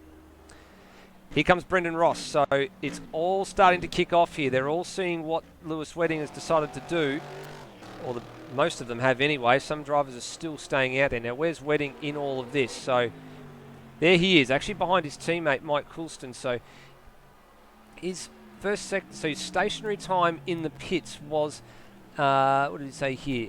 His last lap he didn't register a lap time when he went in on the previous tour, so that means he got a track violation somewhere as well. So the times are really not truly representative here of what he's actually doing to us right now. Yeah, it's a bit of a weird one, and especially with how short the Silverstone pit lane is in terms of transit. In fact, he might even jump out ahead of Bolger. So Wedding's coming across the line now. Where is Steve Bolger? He's 10th, and he's still stationary. He's on the move now. So Wedding has jumped Bolger. So this strategy is playing out really well for Lewis Wedding here, setting down some really good outlaps, and the shorter fill has worked. So Bolger having to take on a full tank, Lewis Wedding having to take on not a full tank, but he does have a full tank on board now in new tyres. So this is why I said Xeris and that need to be in. They needed to be in like the lap just gone to try and keep themselves as close to Wedding as possible. But the only thing Xeris will have for him at the moment is he'll have much fresher tyres toward the end of this, but his fill is going to be a little bit longer. Now, where are they at the moment? They're actually just on the Hangar Straight, heading down towards Stowe. And we're looking to see if they're going to take the bait this time around and get the job done. No, Xeris keeps going, and so too does Brenton Foley on the other screen that we're looking at here. So what do you make of, and as Lewis Wedding rounds up Mike Coulston there, the teammate lets the teammate go. What do you make of this, Michael? This is a bit of an interesting strategy ploy for Xeris and Foley to keep going here. Yeah, it is interesting. I think you kind of have to commit. You have to make a decision and commit to it. So I wonder if both Foley and Xeris have some sort of pre-plan in their head that they're committing to and that they're sticking with, which would make sense as they come up on the rear of, I think that's Wayne Whitmore, who's just come out of the pits. Yeah, Wayne Whitmore's just come out of the pits, and as Wayne Spencer comes in, so too does Termo. So they have gone through, and you're right, yeah, that's the Bentley of Wayne Whitmore that Xeris has rounded up. Foley's the next man in the queue. He's going to round him up. So the important thing when I'm looking at a strategy in this sort of racing is trying to maximize my average lap time. So at the moment, I would be thinking, if I'm Xeris or if I'm Foley, whereabouts is traffic on circuit? Am I going to run into situations where I'm going to be slowed significantly? If the tires are still good, then I don't really see a reason to come into pit For tyres, the question mark is going to be that fuel fill. So maybe they are of the mind if they run longer, then it's a shorter fill to the end anyway. They don't have to fill up a full tank. And if you look at the lap times, you know, Xeris last up around a 2 minutes flat 0.8. Foley a 1.1, so they're not too far away. The big thing though is Wedding was a 2 minutes 0.0, so that would be what would be concerning to me. And in fact, we've just lost a driver. Yeah. I think we've lost Heath Dixon. Heath We've Dixon. lost him on lap 13, so just a lap and a bit ago. So that's our first retirement out of the 19-car field. It comes at about the half distance mark. And here comes Xeris. Here they come, and Foley's going to come too. Foley's going with him. So they finally pulled the trigger. Foley arrives at a fast rate of knots. Is he going to get it stopped in time? That's going to be very close. That's going to be line ball. He absolutely attacked that pit lane entry with vigour and the pit lane box as well. So that's going to be a real interesting debate to see whether or not he gets penalised for a too fast in the pit lane. Devonish is going to come with them as well. So Devonish is driven back up to third as a result of that. Matt Schwass, I'd expect to come in as well. Yes, he is. Okay, and then Roadhog is the next man that has not stopped. So he might go through and lead a lap here, I think. And it looks like he will. So good to see that we'll get a different change at the head of the field here for a little bit. And then it's back to Lewis Wedding. And he'll just appear in back a shot. There he is. Now, where are our men in the pit lane? Are they on the move? Foley's on the move, and Xeris is just on the move now as well. Now, Roadhog's going to go through and, as I said, he's going to go through and lead a lap here, I think. And he does. Now, where's Xeris? Xeris is just going to get out, and where is Lewis Wedding? Wedding is right there. No, Xeris has just got the job done. So, the strategy to stay out now looks like a masterstroke for Xeris because Foley's had a very, very slow stop. In actual fact, he's been passed by Steve Bolger. So, well, this has mixed the order up. Yeah, it's gotten it's I don't know what's happened to Foley because they were only separated by about a second or two. This is Xeris and Xeris and Foley on the pit entry. So unless Foley's maybe got his fuel numbers wrong or something along those lines, but that's a significant gap. Xeris has had a moment down at Brooklands as well. Sorry, Michael, he's had a moment at Brooklands, and Lewis is right on the back of him now. So that'd have been cold tyres. He just the brakes wouldn't have been warm enough. He would have gone into the marbles, and now this is going to be a battle lockstep every minute of the remaining 23 and a half right to this flag. Wow, this is going to be a thrilling battle. Now, the question is, do you reckon Xeris can hold off 23 minutes of Lewis Wedding's attacks? Says Wedding, that shows the nose into maggots. That's got to be brave to go through there. Do you reckon Xeris can hold on for 20 minutes? I don't know. He has got strategy has not been his strong suit, but his driving has been absolutely stellar over the course of ARW. He really needs to have his wits about him here, and he needs to drive defensive right now because Wedding's going to go down the outside. He's got much warmer tyres, and Xeris is. I think maybe Xeris might have just feathered the throttle a little bit just to let Wedding go past and maybe assess the strengths and the weaknesses of where he is at. No, he's coming back in. What on earth has happened here? Has Xeris miscalculated the fuel? Wow, this is shocking. That is a really huge development in this motor race. Xeris has come back into the pits for a second time. What is it for? He comes in with Roadhog actually as well, who's coming in to make his only stop. Now, it is I'm wondering if surely it's not tyres. Surely it's not tyres of its own right. We'll have to get the lowdown on that a little bit later, but something went wrong in the pit stop for Z&B Racing. Well, it leaves Lewis Wedding out in front from Steve Bolger and Brenton Foley. So, wow. Yeah, wow is right. Like, what? I don't understand it. That is a tactical blunder, or it's not even a tactical blunder. It's just a straight up blunder. That's the equivalent of Will Devonish spinning it around the loop. Like, don't want to be too hard on Xeris, but you know, being the first race of the series and all, but that is thrown a potential win away. It certainly has. I'm not sure. I think maybe he coming out ahead of Lewis Wedding to begin with. I thought, well, maybe he's done enough to stay ahead, but maybe something happened in that pit stop that we weren't aware of. He did have that that mistake down here at Brooklands on the previous lap as well. So maybe he's forgotten to change tyres or something's gone wrong there and had the off there as well. So now we'll really get to see what he can do. He needs a safety car and he needs it now. Everybody's been into the lane to stop and we really need to see what he can do. The man setting the timing charts at the light at the moment is this man though, Steve Bolger. He had a purple Sector 1, which was a faster Sector 1 for him, sorry, not a purple, a 34.642. And he's purple through the middle, a 50.3, so he's really on it right now. Let's see what time he does when he gets to the line this time around. If he's tracking toward another 59 at this rate. His best is a 59.979 at the moment. This is where you need to start showing your pace that you had all week, Steve. This is where you really need to start showing us what you got. What is it? It's a 59.6, so it's pretty handy. It's much quicker than Lewis Wedding that time around. Wedding a 2:02, so takes a nice little chunk of time out and still got plenty of time to do it, 20 minutes.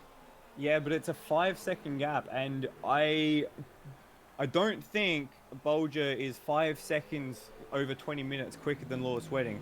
He's going to have to rely on Wedding maybe making a mistake, or the tires going off, or him having to maybe conserve fuel, because I don't think Lewis Wedding is going to lose 5 seconds over 20 minutes on anyone, really. I mean, we saw him plow through the field after the safety car earlier, so encouraging signs at this stage, but it's going to be maintained for that length of time, which is... It sure does. Oh, there's been another moment for Devonish. Sorry, Michael. There's been another moment for Will Devonish as he was trying to get past, was that Osrob and Xeris. He's had it at the same spot that he got hung up on the curb before as well. Have a look at this down the main straight. He was having a go at Xeris into turn 1, backed it into turn 1 as well. They ran side by side all the way up to farm. And here we go. Was there any tagging? No, Devonish just got in a little bit too hot. And Osrob, did he get Xeris? No, he hung with him around the outside of the loop. And Xeris prevailed for the very short time that happened. So wow, I saw that battle shaping up on the timing screens on the left-hand side. I thought we had to go and take a look at that. And Devonish is now going to have to do that hard work all over again. Yeah, it's been an absolutely scrappy few laps for Xeris. So I was confused by that because I thought Xeris was well ahead of that battle. He was ahead of Ross and Termo, but he's actually had an off himself in the middle of Maggots as well, which then brought him into that battle, which then kicked all that off. So it's been a crazy little period of the race for Xeris, and unfortunately for Will, maybe a bit too exuberant, you could argue. He's been caught in the crossfire at that corner yet again. Must be his Achilles heel, that corner, but he's one of the quicker drivers, and he's driven the Lamborghini machinery before, so he's familiar with it, so there shouldn't be really any excuses. I mean, the workman doesn't blame his tools, does he? Actually, I was talking to Will while I was testing my install of this mod earlier in the week, and he just straight up told me he just doesn't like Silverstone. He's just not comfortable driving around the track. So if you throw having to pass cars that are all of a sudden appearing in front of you at a much slower rate of knots than you expect into a track that you're not necessarily enjoying or familiar with or capable at, yeah, I guess that's been the story of Will Devonish's race. It sure has. Speaking of stories of the race, well, we can't really go past Lewis Wedding right now. Steve Bolger's managed to actually really kick away from Brenton Foley here as well. So he's setting his sights on the back of the Lewis Wedding. He's got the margin down to under 5 seconds. There's a few people watching on nervously on the live stream, I think, as well. So there's a few seasoned veterans of GT3 racing. So Brian Walsh and Greg Turrer are watching on very, very painfully at the moment, wanting to be out there. And the driver from last year, Mitch Hathaway's out there as well. Foley's off in the middle of Maggots from third place. He's come around Maggots and Beckett's, and I think he's just, hit the curb. He hit the curb on the inside and overcooked it into the wall. Here we go. Race replay for you for Brenton Foley. Mistakes are few and far between for Foley. Yeah, he got on the sausage curb on the right-hand side, didn't he? And he just pancaked the wall just a little bit, so he's probably gotten away with one there. Probably very, very minor damage, so he'll be able to continue. Lucky he didn't lose his third place. Lucky he's well clear of Brendan Ross and Turmo at the moment. So The beauty of endurance racing, isn't it? Yes. You don't get a break. You gotta stay engaged for the full 60 minutes that we have tonight. Just gonna focus in on that battle for fourth between Brendan Ross and Turmo. They're reprising their antics from earlier this evening. They're actually just coming up to the back of Turmo's teammate Rody as well. So we could see a little bit of problems in traffic as these cars come through the first sector. So Ross has the upper hand at the minute. And Rody, I think, has gone wide there and just let them go through. So he did the right thing. He knew they were coming and he just did the gentlemanly thing and sidestepped the pair of them. That's not stopped Turmo from having a bit of a late lunge and a bit of a look there at the first part of the loop as well at Aintree. Yeah, that part of the track really encourages you to do that as well. It's one of those corners, it's a real bugger, I find, at Silverstone. It starts out really wide, but it narrows up really, really quickly. Yeah, and it kind of encourages you, especially in a situation like this, where we've got a two-car battle. It encourages the car behind to have a look at making a lunge, because you see all this open space on the inside, and you go, oh boy, there's all this room I can jump into. I'll have that. But then, yeah, I'll have that. But then, of course, on the exit, it's very narrow, and because you've got the Wellington Straight behind you, the better line through that is to take the wide entry, so that way you can get the power down early and maximize the length of the straight. So it's like the first turn at Kota. It kind of invites you to make that move, but punishes you for it as well. It certainly does. Actually, that's probably the best analogy too. The first corner of the Circuit of America is very much like the Aintree bend here at Silverstone, but just not with the elevation change is all it is. Yeah. Well, Will Devenish has managed to get back past Ozrob here, who's had a pretty decent run from rear of grid, it has to be said.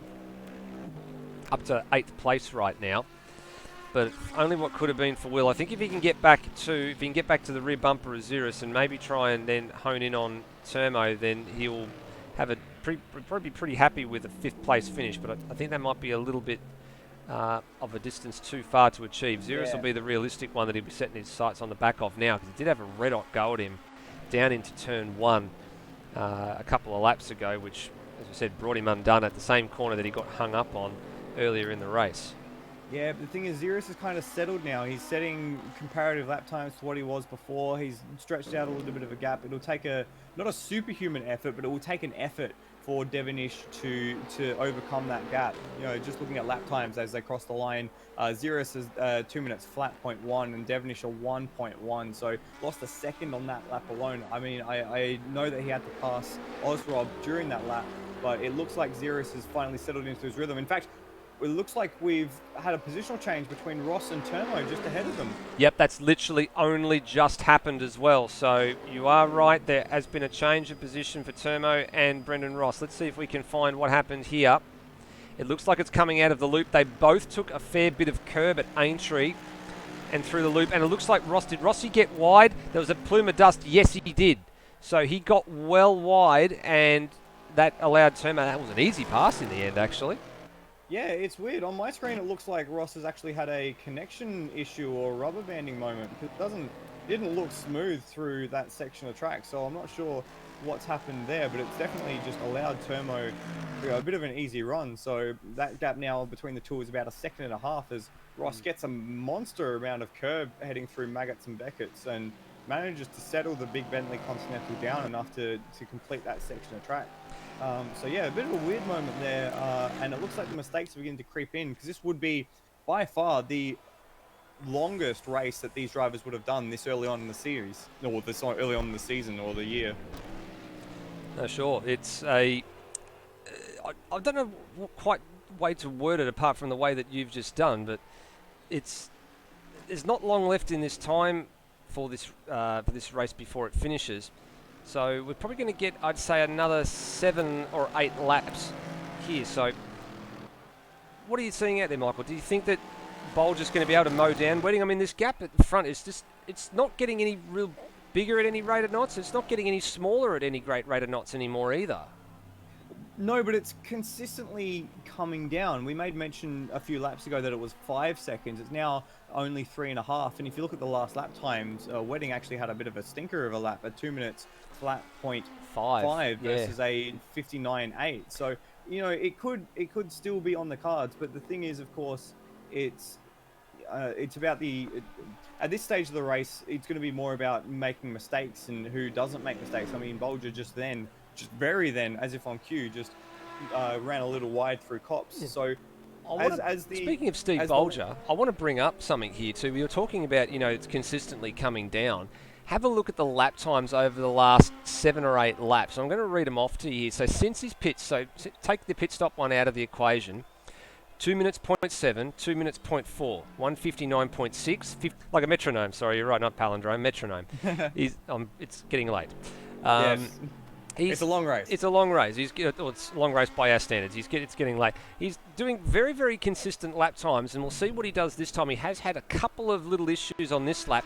In actual fact, I think he's registered a track cut on that lap as well. So he got pinged in sector 2, which would be the running wide at Copse. Correct.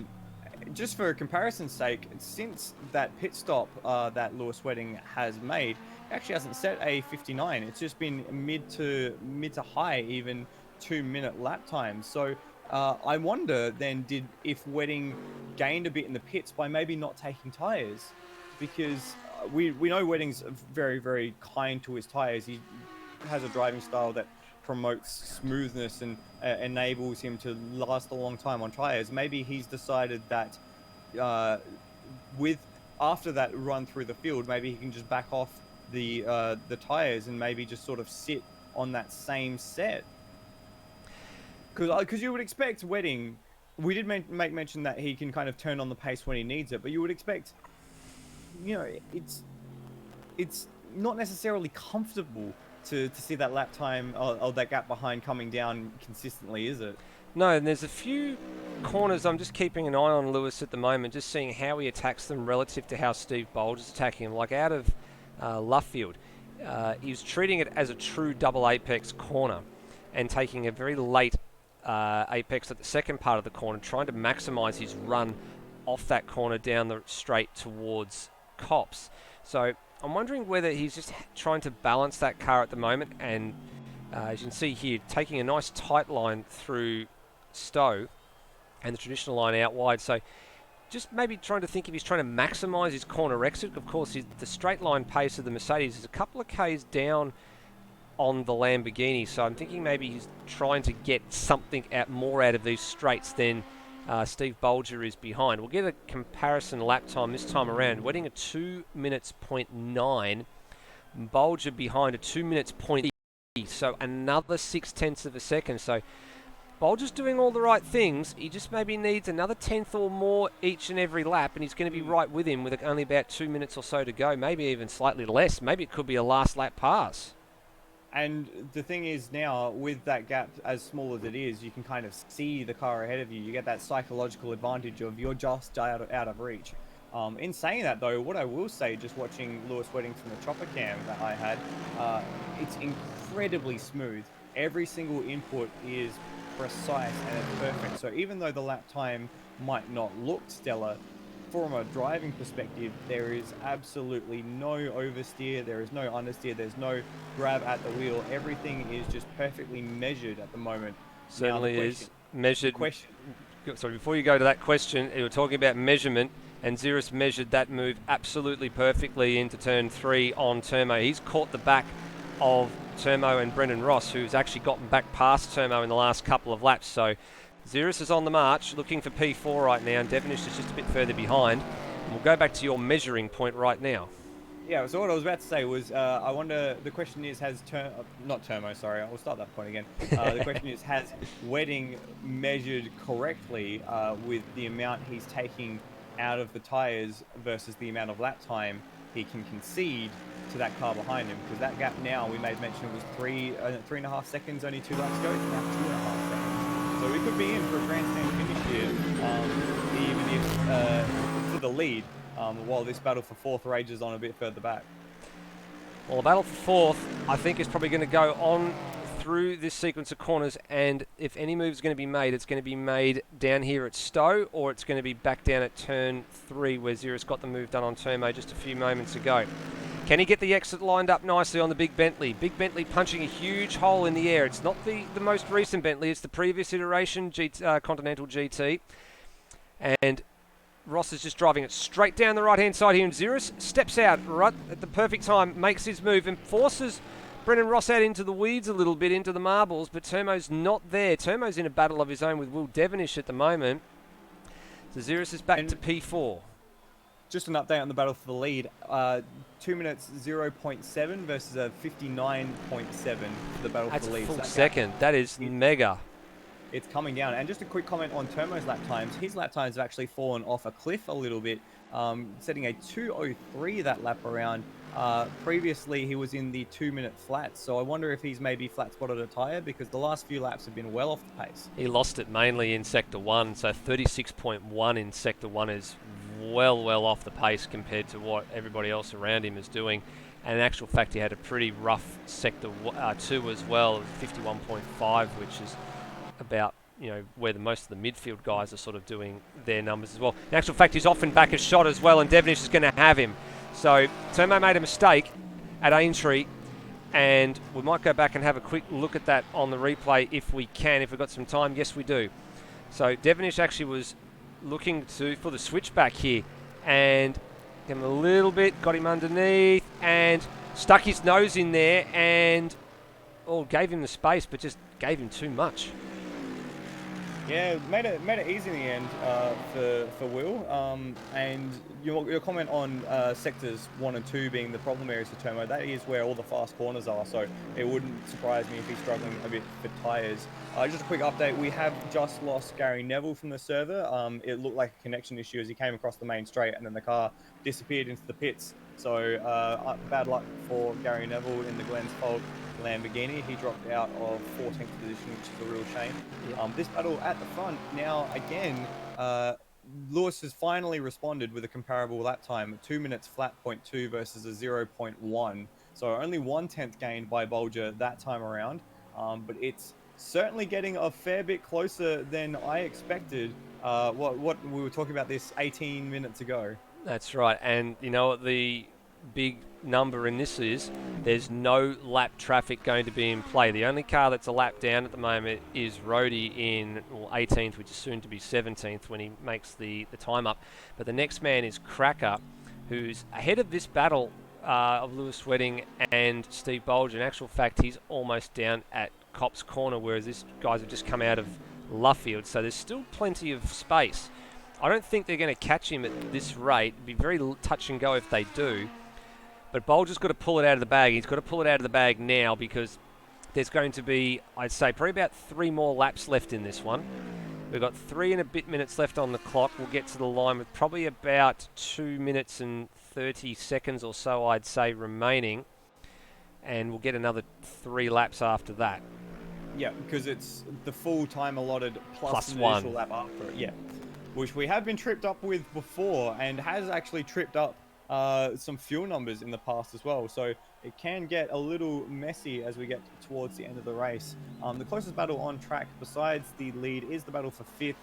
Ross hasn't, well, he's just been passed by Will Devonish. So both Devonish and Xeris have progressed through Ross and Turmo to take 4th and 5th places respectively. But Ross hasn't quite let go of the back of the Lamborghini just yet. Otherwise, all eyes are focused on the battle at the front, and I think Lewis Wedding has just set his first lap faster than Steve Bolger for this stint in the race. And yes, it is. It's a 59.6 for Lewis Wedding. Wedding's upped his pace. 2 minutes 0.1. So there we go. That is the pace that Lewis Wedding had in reserve, that he wasn't sharing with anyone until now, where we're 2 minutes out from the end of the race. Look at the gap that they've got to Foley as well. The defending champion, 3rd place on the road currently at the moment, doing 2:02s. I think he knows he probably couldn't live with the pace. Maybe this is another one of the tracks that he wasn't particularly a fan of. The next track we go to, Cervelo, that's going to be a whole new ball game, a whole new learning curve. We've not done any racing there for GT3s at all. There has been a few TCAC races held there over the course of time, so that's really not going to be a true benchmark, but only the drivers that have been there will probably have an advantage of knowing what the track is like. Or I can give you a bit of a preview to what the track is like. It's very, very undulating. It's got a lot of elevation change, and I love that about a racetrack. So the TCAC races we had there mid last season were quite enjoyable, great fun to call, and I think they produced a lot of good racing. So fingers crossed we'll get the same from this series. As we got Osrob in the pits from, I think he was in 8th position. So I'm wondering if that's a short fill. I'm wondering if he didn't put in enough fuel for that one. That's a bit of a strange one to come in at this late stage of the race. He's actually falling down the order to 14th now. So that's very, very strange. I'm going to go back to the battle that's happening behind here. So 4th, 5th, 6th and 7th. So they were all in a line. So Xeris and then back to Will Devonish. Brennan Ross and Termo are just going to start to emerge out of the back of shot. There they are. They've just spread out a little bit more now. Have a look at Will Devonish's times as he tries to hone on the back of Xeris. He's actually a little bit quicker. Not much, but just a fraction. In actual fact, he sliced off 0.3 of a second in the first sector. This won't be over for positions 4 and 5 at the checkered flag. So the leaders have gone across the line to start their 29th lap, and the clock is about to go 0. So this will be a 30-lap encounter, which is pretty much smack bang in the middle of the target that we had, and that factors in the pit stops and the race pace. So that's actually not too bad. And remember, we did have that string of safety car running early on the piece as well. So you've done well with your maths there, Nether. I'm impressed. Well, I didn't even factor in the safety car. I thought it was going to be less, so I'll take you credit for that one. But we did say it was going to be 29 to 32 laps, and we're going to get 30. So even without the safety car, I think we probably would have gotten close to the 32. So that's not a bad effort. Considering that it's a 60-minute race, it's pretty simple maths. 60-minute race, 2 minutes a lap, plus 1. Is taking out a few outliers and a few lengthy pit stops, and you go, okay, well, probably about 30 is about right, but it looks like in this case it is. Good job. I'm proud of you. So would my mother. Aw, cute. Cute. Anyway, clock has gone 0. Steve Bolger's taken another slice out of Lewis Wedding on this lap. In actual fact, Lewis had a really scruffy first sector, so he did a 35.6 to Bolger's 34.8. So let's have a look what the sector 2 times are. It visually looks a little bit close up. Looks like maybe it's coming down another 10th or so. No, it's gone the other way. So that's a surprise.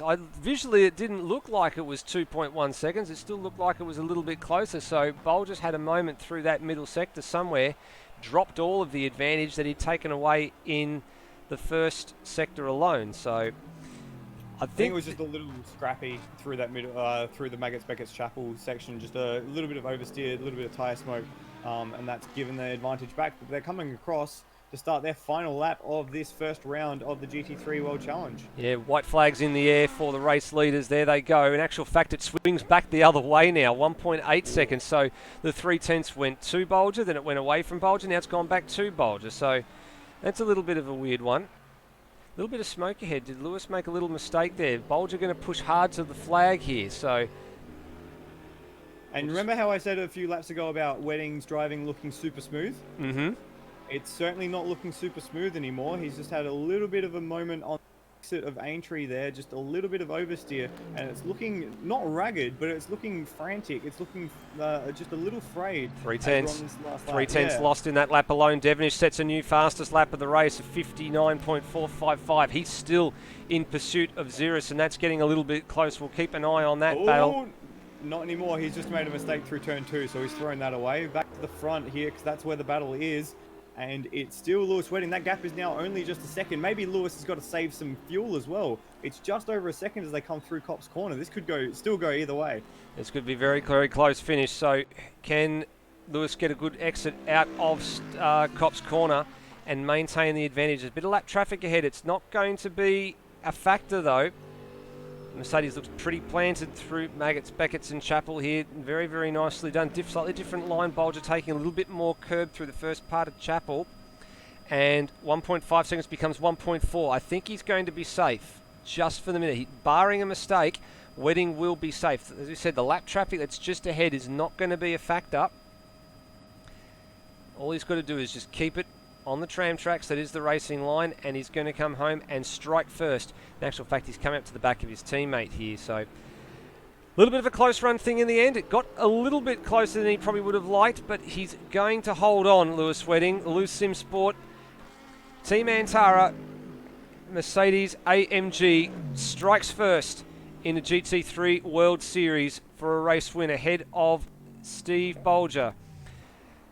Brenton Great Foley's race from Lewis Wedding. It is. Sorry. Brenton Foley a distant third, so he'll get home comfortably. Ziris looks like he's going to hang on for the moment, and yes, he is. So that mistake from Devonish has cost him any shot at fourth place here, but Devonish does have the fastest lap of the race. It's, again, not going to be lap record pace, but we got pretty close. Oh, I think we just had a change of position between Turmo and Brendan Ross on the back straight. Ross might have run out of fuel here. It Turmo's sounds just like it. He's well and breathing truly off throttle. Let's pick this one up, because if that's the case, here he is. It doesn't sound very healthy. No, he's out of fuel. You are spot on, Michael. He is out of fuel. That the V10 under the bonnet of that Bentley. It is a V10, I think, in the older car, isn't it, or is it an 8 still? Might still be in a V8, but he's just going to crawl it across the line. Whatever it is just crawling to the line. So the V12 Vantage snaffles the V8 Bentley on the last lap. So yeah, that's very, very much off throttle at the moment. Either he had some sort of an issue and had to coast it home, but I think most likely he's out of fuel there. Matt Schwass will get home for 8th. Wayne Schwass actually gets home on debut in GT3 for 9th, so he's a silver class driver, one of the privateers. And then Ozrob is going to just get home here for P10. That's a good solid drive and a good night's work from Ozrob, despite the second pit stop. That could have been a lot better than what it was. Yeah, I think he'll be kicking himself after that, but still past half the field on his way to 10th place. Lime Mitch has just crossed the line in the BMW to take home 11th. Luke Joyner in 12th. Wayne Whitmore in 13th. We just got the last few cars coming through now. Roadhog, Cracker, and Mike Coulston rounds out your runners, with Rhodey finishing a lap down, and two non-finishers of Gary Neville and Goofball Antics, or Heath Dixon, to round out your 19-car field. That's a really nice attempt at a donut there, Mike Coulson. Just ran straight into a Bentley. So, and not much better on the second. We'll mark that an F for fail, I think. That's a big fail, and it was caught on the stream, Mike. So you're not going. I'm extremely disappointed. That's a thumbs down. That's a dislike. You are the weakest link. Goodbye. Goodbye. Wow, what a race. What a cracking way to start off the GT3 World Challenge Series for 2020 in AMS Oz. Yes, certainly is. I was biting my nails a little bit toward the end there. I thought that Steve Bolger was going to get right down there and give Lewis a challenge in the last couple of laps, but Lewis, to his credit, as he always does, he responded pretty well in those last few laps. So he had a little bit in reserve, I take it, just managed his pace and had a little bit in reserve for when it mattered most. And, well, speak of the devil, and we'll speak of things like Beetlejuice, call his name and he will come, and he is here. So, Lewis, is that a pretty good summation, I guess, of the second half of your race? Just managed yourself and had enough in reserve at the right time? Well, managing, there was certainly a lot of managing going on. I pitted one lap too early, I think. Like, I knew I could make it if I had to fuel save when I pitted, but I think in hindsight I would probably pit one lap later, because I had to do quite a bit of fuel saving. I think with 3 laps to go, I sort of realised, obviously, Steve's closing in. I had to sort of put a decent lap in just to put some pressure on him to make a bit of time, and then I just had to save myself at least half a lap of fuel to get to the end, which I was thankfully just able to do. Talk to us a little bit about that strategy, because you came in on the safety car, and immediately whenever we see you do things like that, we scratch our heads in here and we start thinking about, okay, what strategy trick is he going to pull now type thing. And we thought, okay, you'll come in, probably a little bit later than everybody else, have a shorter fill, and you'll be out in front. But then you ended up coming in probably inside the pit window for where we would have been running for green flag running. Well, I decided just to be really aggressive. I figured, look, the top 4 or 5 guys tonight were really, really close. Unfortunately, the contact between me and Will at Stowe sort of sent him around, which sort of took him sort of out of that that battle pack. But yeah, the top 4 or 5 guys are really, really close pace-wise, and I had a look at the track temperatures, which are actually a little bit low. So I sort of figured if I can get a bit lucky with those guys battling up front, and I can just change my tyre pressures, add a little bit of fuel and go a little bit longer, or indeed like undercut, I figured I'd put myself in a good position. The same if there was a safety car as well. I'd be able to sort of gain a little bit of time back that way. And then I was pretty lucky. Obviously, those front three guys obviously really, really quick, but they're all battling each other pretty much until I caught up to them. So I was able to have a really good couple of laps. But I was able to, I think, on the first lap behind that, when I went green, I was able to pick up pretty much. I think it was 8 cars. There was a little incident in front of me, which thankfully I just avoided. But yeah, it's just about being aggressive, trying something different, and obviously a little bit of luck as well sort of helped. Obviously the strategy pay off in the end. Well, it sure did. And, well, you struck first in the GT3 World Series, so good to see you again on the top step of the podium. And we are off to, I guess, a track that we haven't all raced at before for GT3s, but we'll talk more about that a little bit next week. Well, job well done, mate. Thank you, and yeah, I think that's going to be a really, really tricky one, especially for the Mercedes. But yeah, I think a few people are probably going to get caught out around that track because it is a tricky circuit. Certainly is. Well, Michael's gone hunting for our second and third placemen here. I think you found them, mate, have you? Yes, we've got Steve Bolger in the booth with us. Steve, congratulations on your second place, first place of the Lamborghinis tonight, of which there were many. Just take us through the first stint of your race there. Some cracking battles in that early stanza of the race. So yeah, first stint was a bit slow away at the start, and then just sat in behind the guys, and I found it pretty easy to sit with Foley, but hard to pass because I was quite quick in the corners and in the straights. We just didn't have the drive out of the corners, so I was just ended up saving fuel behind the guys and really cruising a bit into corners, and then so I decided to pit as soon as I got to critical lap for me and try and do an undercut. Yeah, it worked for everyone except for Lewis, unfortunately, but you get that.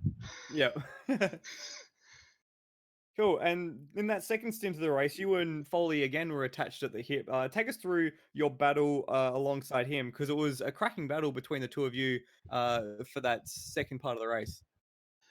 Yeah, after the pit, I came out in front of him. I was about a second or so in front, and then I think he had an incident in the second or third lap after the pit stops.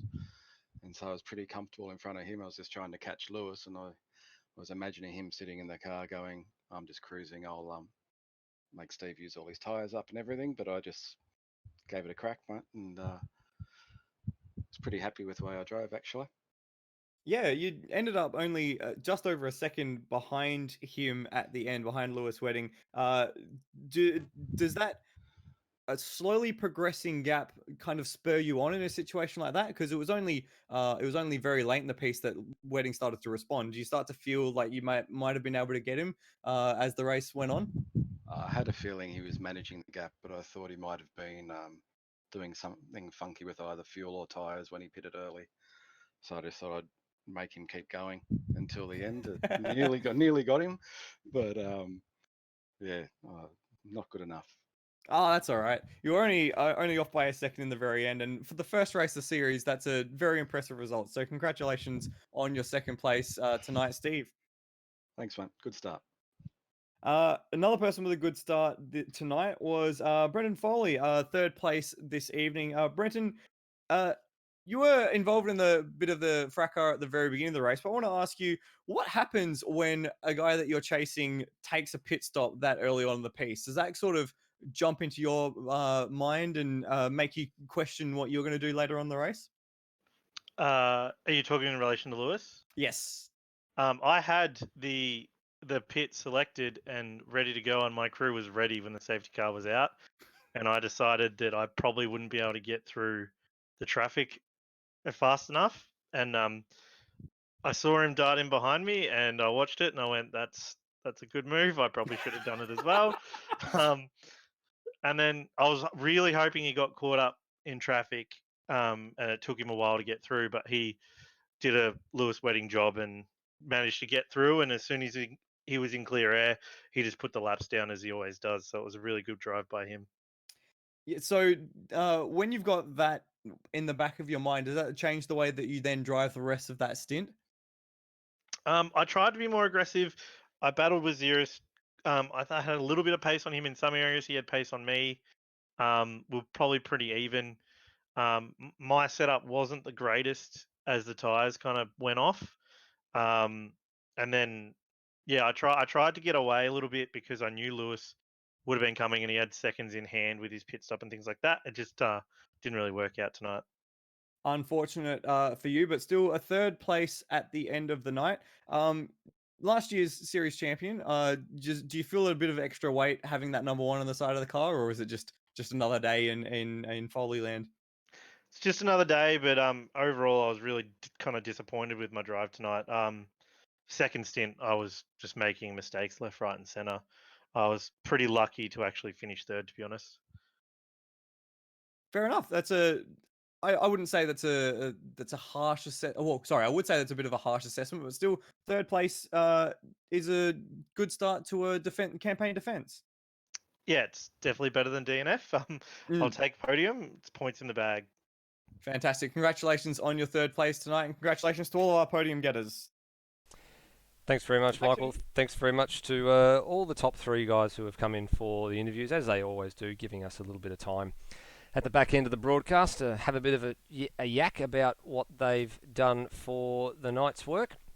Speaking of the night's work, well, for them it's over, but its season is only just beginning, as we said a little bit earlier on. There's the season's calendar, 9 rounds over a 3.5 to 4 month span, and the next stop is in approximately 2 weeks. The Brazilian Circuito dos Cristais, which is Curvelo in the game if you have Automobilista yourself, and as Lewis Wedding alluded to, it's going to be a rather tricky challenge, especially for a number of drivers that have not seen it before, and probably the drivers that have participated in the AMS Oz TCAC competition are going to have a little bit of a leg up here. But before we get to the second round of the GT3 World Series, there's a few other events going on as well. So here's the next 4 events for Automobilista Australia over the course of the next week or so. So the next one up is the Supercars Championship, starting on the 12th of March. So that's this week, actually been brought forward a week. Normally we would follow the supercar events the week after they occur, but this one's just been brought forward to allow for a little bit of some timing mismatches. That's followed by Super 2 on Friday at Symmons Plains Raceway, so the development series for the supercars. Track Day Challenge, which is meant to be just a little bit of a fun series, which is next Monday, the 16th of March. And then on the Tuesday, the 17th, the second instalment of this year's TCR Oz campaign from Barbagallo Raceway, the first trip TCR has ever done to the Perth circuit. So 3 live streams there, as you can see, streaming on a couple of different channels. Actually, the top one is wrong. That's because I got my graphic wrong when I was building this at the last minute. So that's actually, the top one there is going to be streaming on the Outworld Broadcasting channel, not the Loose 89 channel. So as much as we say subscribe to all the channels that we broadcast the events on, you'll be finding the wrong stream if you go looking on that one. I think that's probably about the only mistake I've actually made tonight. And of course, Track Day Challenge, being the fun series that it is, does not carry a stream. So there you have it. Closing remarks for tonight, Michael? Pretty good run. Yeah, very interesting race. A classic Lewis Wedding strategy malarkey, which we'd love to see. Gives us a lot to try and figure out. And I've got a notebook in front of me, which is filled with pages already. And yeah, great action throughout the field. I think we'll only see the quality of racing improve as the guys get more used to the cars. And some of the tracks we're going to this season are going to be just perfectly built for this sort of racing. So I'm very excited for the rest of the season. You're not the only one. I'm looking forward to it as well, and I look forward to seeing what unique challenge comes up in approximately 2 weeks' time. We'll leave it there. We'll see you in 2 weeks for the second instalment of this year's GT3 World Series. So, as always, please drive safely. See you next time.